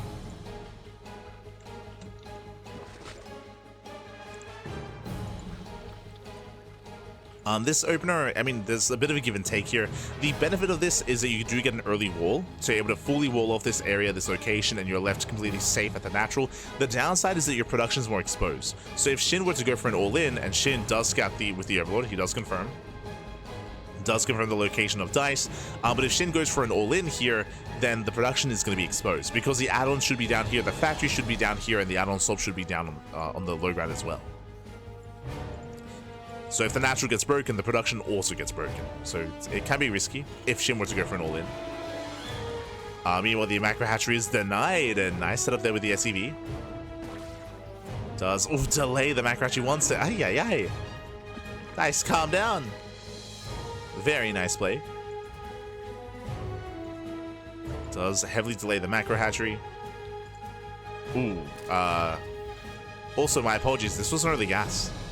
This was early gas pool. Sorry, I just assumed that Shin was going for a standard opener. He is not, by the way. Late expansion, late hatchery. Reaper does dip in. Lings are going to be spotted. But Shin is being much more aggressive here. Into the fast lane. Oh my god, he's doing it again. God damn. Did this happen in game 1 or was it game 2? For those that remember, Shin, the first 2 games of this series, he kept going into 2-base lair. Into 2-base muta. He's crazy. He's doing it again. It was on Blue Storm, that's it. He went for it on Blue Storm as well. And Shin was punished. Well, speaking of punished, alas, the wall is open. Yeah, the wall is open, the factory is in the air, there's no helium production, the reactor is not being made use of, boys are being pulled, and this is a rough start here for Dice. Ay, ay, ay. We mentioned that the production is exposed on the low ground. That's one of the downsides, and we're seeing it here as well. Yeah, we're seeing it come into play. Once again, nice hold position micro, ensuring that the factory just cannot land. And Dice will eventually deal with this, but this is a big delay in the helium production. Big delay. Third TC in the main. Shin does not scout. Third TC before starport. And here comes the 2-base muta. 2-base muta out of Shin.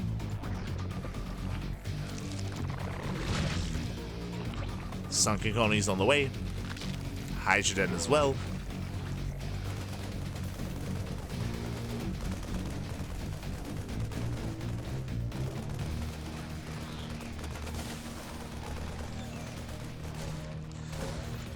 The Reaper does confirm. Yeah, Reaper confirms, goes back in just to double check. He has eyes on the lair and eyes on the Spire as well.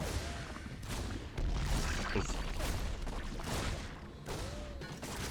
Does get 2 workers, 2 drones go down.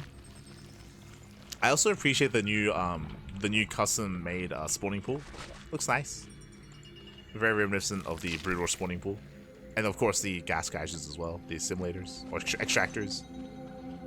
Again, like they put in a lot of work into all the new models, and they're still making new models as well. Like there are some models that are old, or I should say that are still StarCraft 2, but they're hoping to make everything like custom for the Brood War races. I'm pretty sure, or at least most things custom. Like, do they really need to make their own simulators? The answer is no, but they look cool.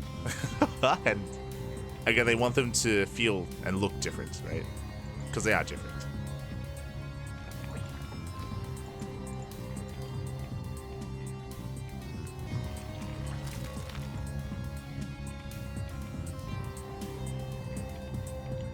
Mutas are moving out.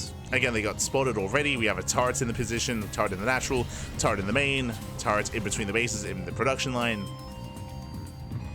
And again, Shin is switching into what should be lurker tech. Scan does reveal this. Mutas they poke in. One muta goes down.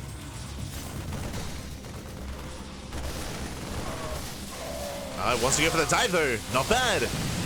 Yeah, takes out most of the Marines. Very nice engage there from Shin. Punching the bio. I believe only 1 muta so far. Yeah, only 1 muta has gone down. Takes down 14 Marines. And likewise going for combat shields as well. At the same time, we do see DICE ready for a Hellion dive, a Hellion run by.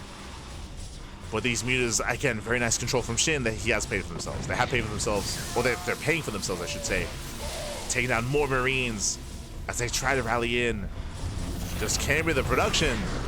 Again, there was a turret here in the main to protect the main base production, but not the low ground. Not these Raxes. That was an oversight from DICE. Yeah, that was a big oversight. Lings, they're keeping up with the Hellions. Behind this, Lurker tech is on the way. Again, we're switching out of Muta into Lurkers. Both Widow Mines go down.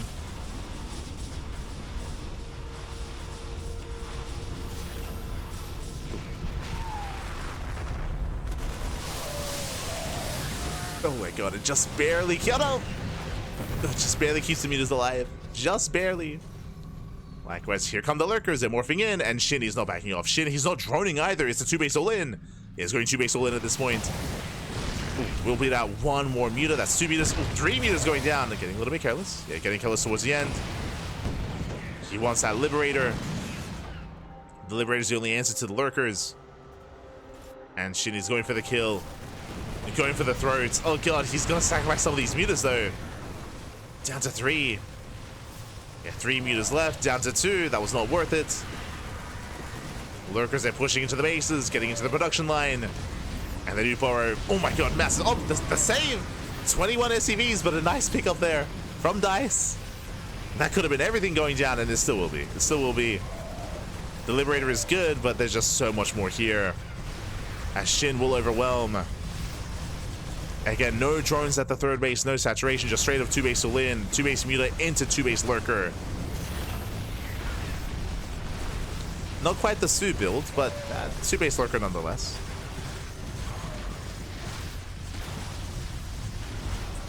As Sui just rushes into Lurkers. Okay, Liberator goes down. Again, the 3rd CC did not come into play. We do see the scan. Yeah, now DICE knows. He scans. GG gets called. He sees the lack of saturation, and SHIN will take a lead in the series at 3-2. GG. Whew. GG, well played again. Yeah, the value out of those mutas was insane. SHIN, like they remember, they weren't meant to get damaged. They were not meant to get. They were scattered. They were scattered ahead of time. There were turrets in the mineral lines. There were turrets in the main base covering the production as well.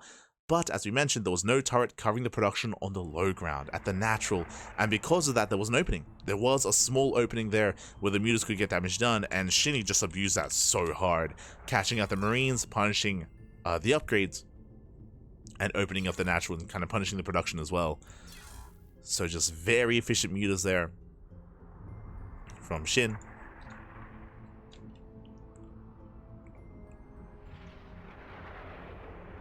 And with that, SHIN does take a lead. Does take a lead in the series. We're now getting into game number 6. Oh, we're jumping into game 6. Game 6 is going to be on Holy World. One of the, I guess, kind of newer maps in the map pool. I say newer maps from like 3 months ago at this point. Muta has Wilson range? Yes, we do know this. I didn't. For those that are unaware, the Brutal Muta is different from the StarCraft 2 Muta. They do have 1 extra range. It is known.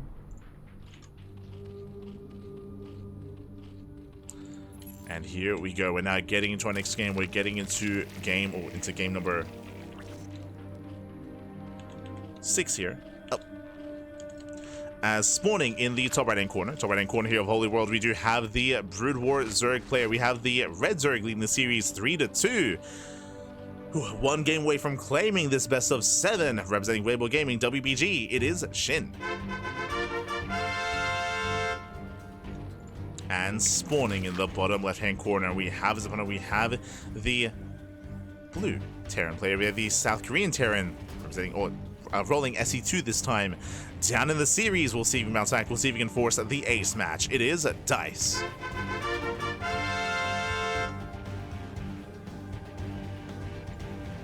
Go.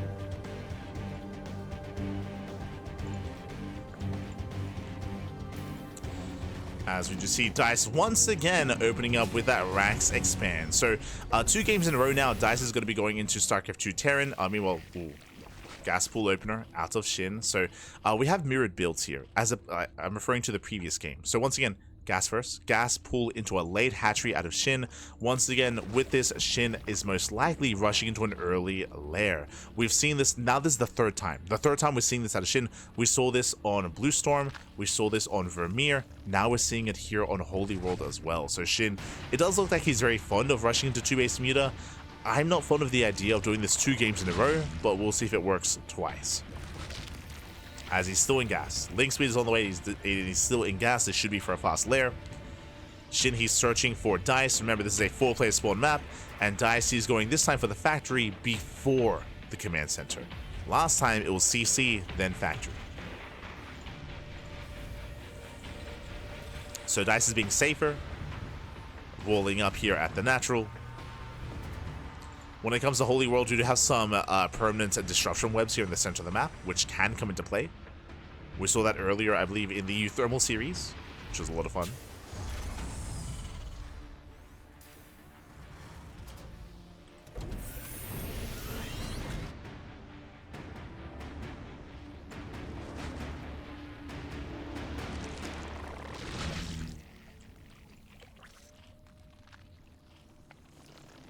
And we just see that SHIN, so SHIN, he's just now confirming the wall.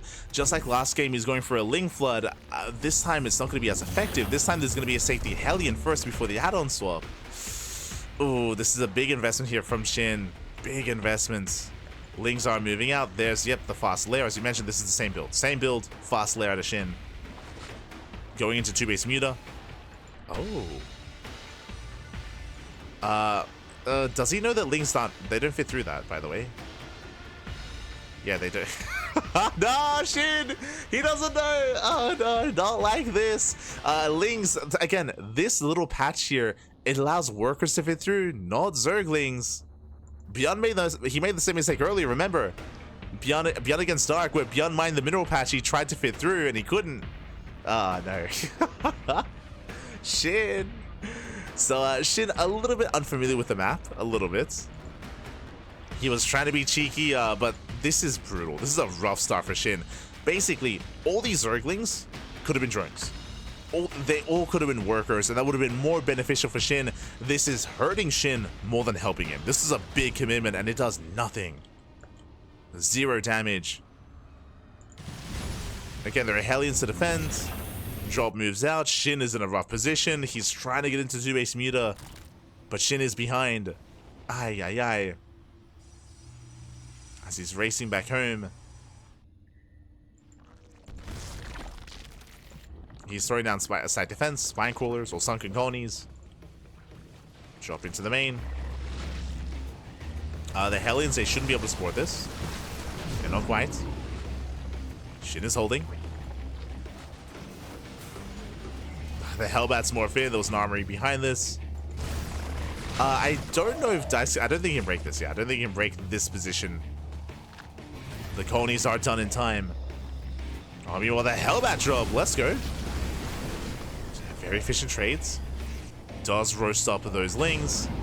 Marines, they drop over. There's no colony... Oh, sorry. There is a colony in the mineral line. Ooh, miss rally. Yeah, miss rally there out of DICE. We'll lose one of those Hellions. But he does set up here at the base. Liberator going ham. Spire spotted. But Lings, they can't engage. Like, they can't engage into these Hellbats. Not like this. The Hellbats will just bully back the Zerglings. Ooh, he has to respect that sunken colony, though. Yeah, he has to respect it. Now going for the Spire itself. The Liberator does reposition. Denied any kind of mining in the main. Spire goes down. There are 4 mutas on the way. And now he does collapse in. Now going for the colony. Lings, they're coming from behind. They do collapse in. Nice control with the medevac. Does save the Marines. Yeah, Firebats, they trade well. The Hellbats even. And he's not done now, dropping in towards that pocket base. At least he should be. A bit of miscontrol. Medevac is left alone. But so far, that was brutal damage. Looking at the trades here, that was 33 Zerglings, 4 drones. That was a Spire going down as well. Actually, this is maybe a better option here. Took down the Spire, took down the Colony, took down the Gas Geyser as well. All for a handful of Marines and a handful of Hellbats. And back at home, DICE, he's looking solid. He's up in economy. He's up in workers. He has mules. Going into mech, going into battle mech with Cyclones.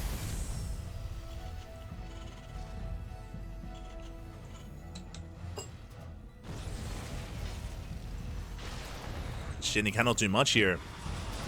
When I say that the Cyclones are still on the way, true. Mass Repair. Does Mass Repair. These mutas, they get 2 SCVs, they get 3. They're getting some damage, at least. Some damage. Yeah, 5 SCV kills. It's something. As Hellions, they just race on past the Hydras. They bust into the bases. And SHIN, he just can't do much here. Like, he's just, God. The boys are trying to be pulled away. They get roasted, they line up. 11 drone kills. 11 workers go down. And again, it's just too much damage too early on. As we mentioned, like, it was just a really rough start for SHIN. For SHIN to go for the Link Flood, for it to fall in its face. GG gets called, and DICE will tie up the series 3-3. We are going to the ace match. Whew, GG. We're going all the way to Game 7. Again, as we did mention, it looked like maybe a bit of inexperience with the map itself for SHIN to go for the Link Flood, to pull one of the boys, to mine through that patch, and to not fit through. For those who are curious, those little singular mineral patches that are gold, they're designed for worker scouting. So you can move in, you can mine through that patch with your worker, and then you can go in with a drone scout or with an SCV scout. They are small enough where a worker can fit, any other unit cannot. Like a Zergling cannot, a Marine cannot, a Zealot cannot. And again, Bjorn found that out the hard way previously against Dark. Here, SHIN also found that the hard way as well here against DICE. Where he tried to flood in with the Zerglings, but they're too thick. They're too thick. They cannot fit.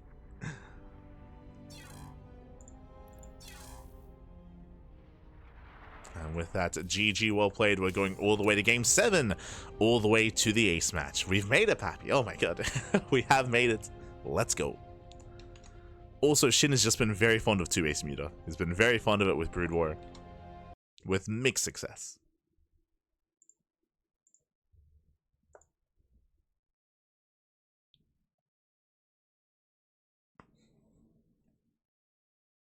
With mixed success.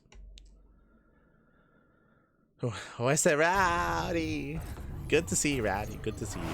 Always, Pappy, always. Este Rowdy. Now, as we are getting into the final game of our series here, we're going to be loading into Sylphid. Soon TM. Un momento.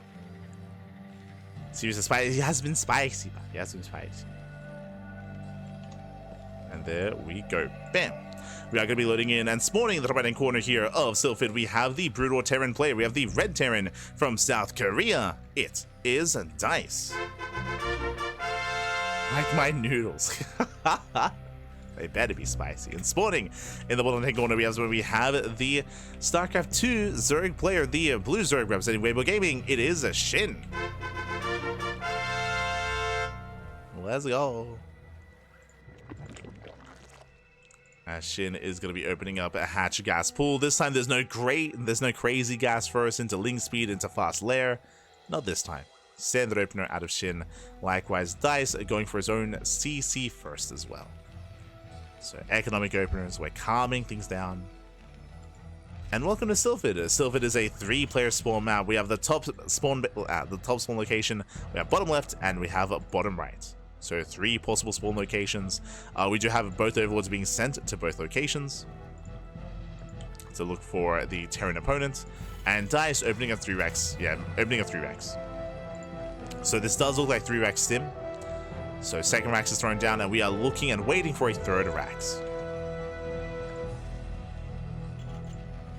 And there it is. Yeah, there is that third Rax on the way.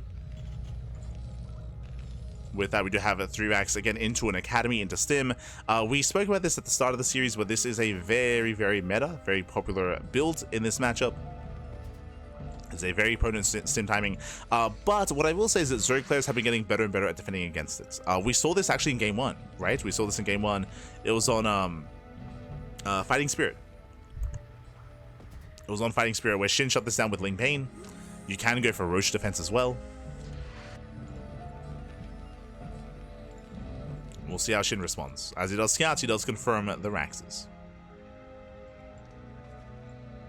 See him checking into the main.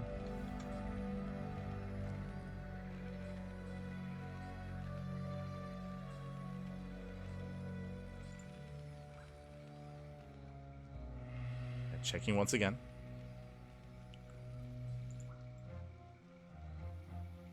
Does check, does get eyes on extra Raxes, so now he's fully aware. Behind this, I would imagine that Shin's going to go for once again for another Baneling defense, but we'll see.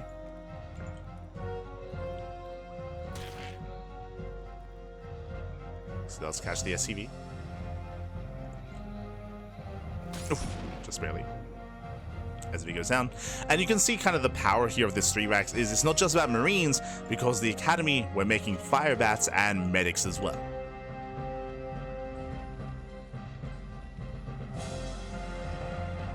The army is building up.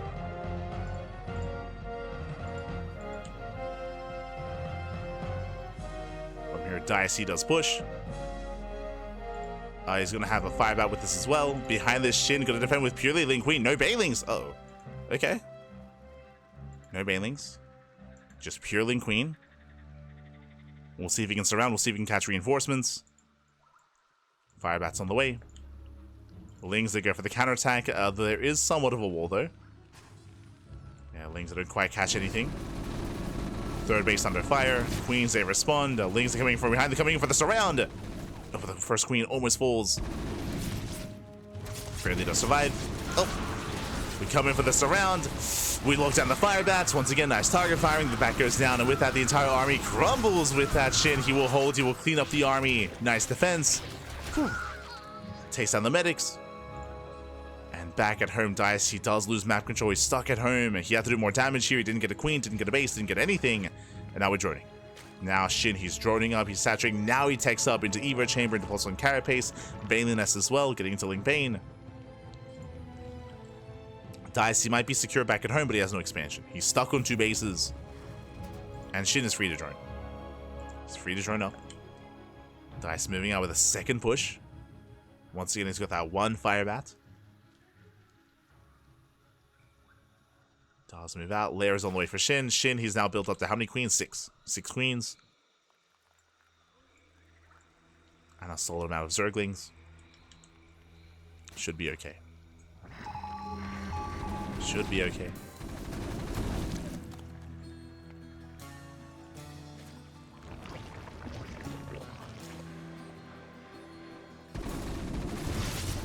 Oh.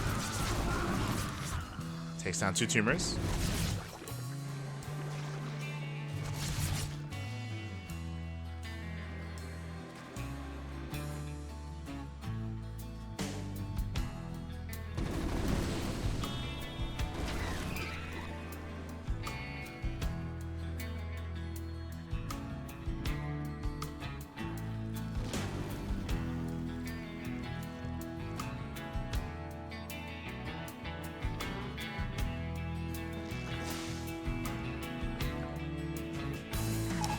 Nice, he's rotating, clears up all the creep. Again, he's lost a little momentum, a little of the bite of this push. Like, he can't really threaten anything. He can't really threaten anything. Shin, he's just free to drone, saturate, getting into more Ling Bane. Right now, it's on TheStC to try to expand. He does have a 3rd on the way, building up more Raxes, but the problem here is that he can't really threaten the Zerg. Right now, Shin is free to expand. There it is, 4th base on the way. Now getting into a 4th base. Joining up more freely. I'm most curious here as to how Shin techs. Does he go from Ling Bane into Ultra again? We've seen Shin have some mixed results with that. Like, we've seen, of course, TheStC pop off with, of course, Mass Science Vessel against the Ultras. So I would hope that Shin is deterred from going into Ultra tech. We might see him go into Hydra instead. So into Ling Bane Hydra. Into Lurker Viper. We could see him go into Mutas. He's been quite fond of that. There it is. Hydras. Oh, we have the scan just in time. TheScan does confirm the tech. is going to be Lingbane Hydra out of Shin. We're done with the Ultras, which I'm thankful for. Again, like I feel like that the game on Maganatha was like a learning experience, you know? Like Shin, he did it for science. Yeah. He took one for the Zergs.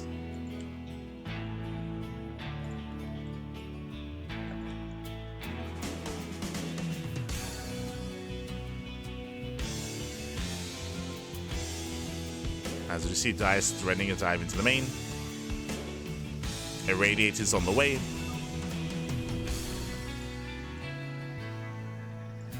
Once again, working towards Irradiate.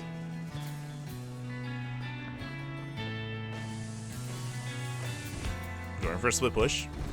Shin, he's already in the main. Likewise, keeps up with the main army as well. No Banelings, unfortunately. Does try to look down the army, though, and he will. Does look him down. Banelings, they will catch up. Nice catch there by Shin. And this is very reminiscent of the game on Vermeer. Sorry, the game on Fighting Spirit. Very reminiscent. Where the same thing happened, actually. Where Dice, he opened up 3-rack stim, it failed, then he went for a follow-up bio push, he got surrounded and shot down, and then he just lost map control. And Shin was able to just max out from there. So very similar to game 1.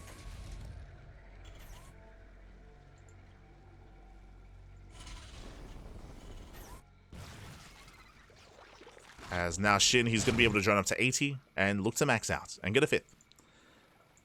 So we should soon see him expand, work on another base, and then work on maxing out. Now we'll see what his answer is going to be to these vessels, as we are getting to vessels early on. Does irradiate, lay reaction. Oh, very late. Oh my god. Lay reaction out of Shin. Just dealing with a clump of lings.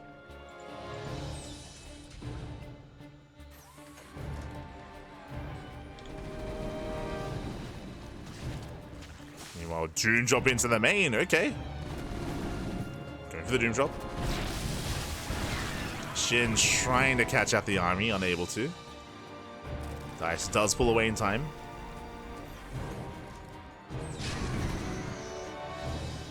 Pulls away. Doom drop into the main.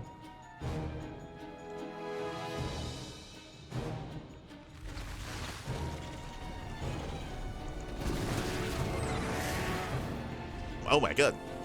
As once again, the irradiates are so punishing. Shin, he has to respect it. Has to pull back, and ideally he waits for the army to push, and then bam, Doom drop. Here we go. Shin, he's going for the drop. Dice, of course, out in the open, out in the center. Shin collapsing in. He wants those tanks, and he will get them. The tanks are exposed. Yeah, brutal angle here. 1, 2, 3 tanks going to be going down. Can he get all 5? It looks like he will. Yeah, he takes down the entire army. The 5 tanks do fall. There's a 6 tank on the high ground. At the same time, Doom drop into the main. Catching out reinforcements, SCVs. Yeah, catching out everything. As the boys are being pulled to fight. And Dice is just completely torn apart. Again, just losing momentum so early. And I was going for the final tank. Yeah, Shin just going for the final tanks. The final line of production. There's one more tank behind this. Lings, they flood in. And again, Shin just had a very comfortable early game. Very comfortable. The vessels were out of position. They were defending the main. 29 SCVs. There's still Lings in the main. Oh no, they're still in the main base. They're still popping off. Not like this. Losing up to 39, up to 40 SCVs. And the CC will lift. Vessel still trying to move in. But this is game-ending damage. 51, 52 SCVs. Ay, ay, ay. Not like this. Losing up to 54. And again, Dice did an amazing job making it to the ace match. He had a very strong showing for the first time. Going all the way to game 7 against Shin of all players. Shin also had some peculiar builds, like Shin. I'm referring to the game on Maganatha. I'm referring to the 3 games we saw where he rushed into Muta. Like two base Muta. Aye. With mixed results. Like sometimes it worked, sometimes less so. But yeah, some really unique and specialized builds out of Shin.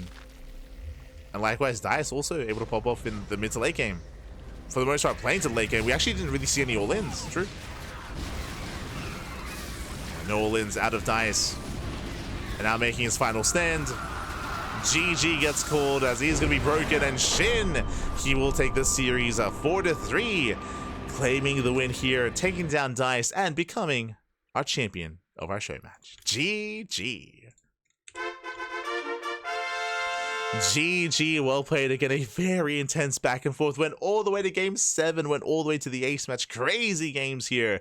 And again, really impressive performance out of DICE. What I loved most is that we did get a lot of mid to late game. A lot of longer games between these two. It was a very long series. Not just the games, not just the amount of games, but just the length of the games themselves as well.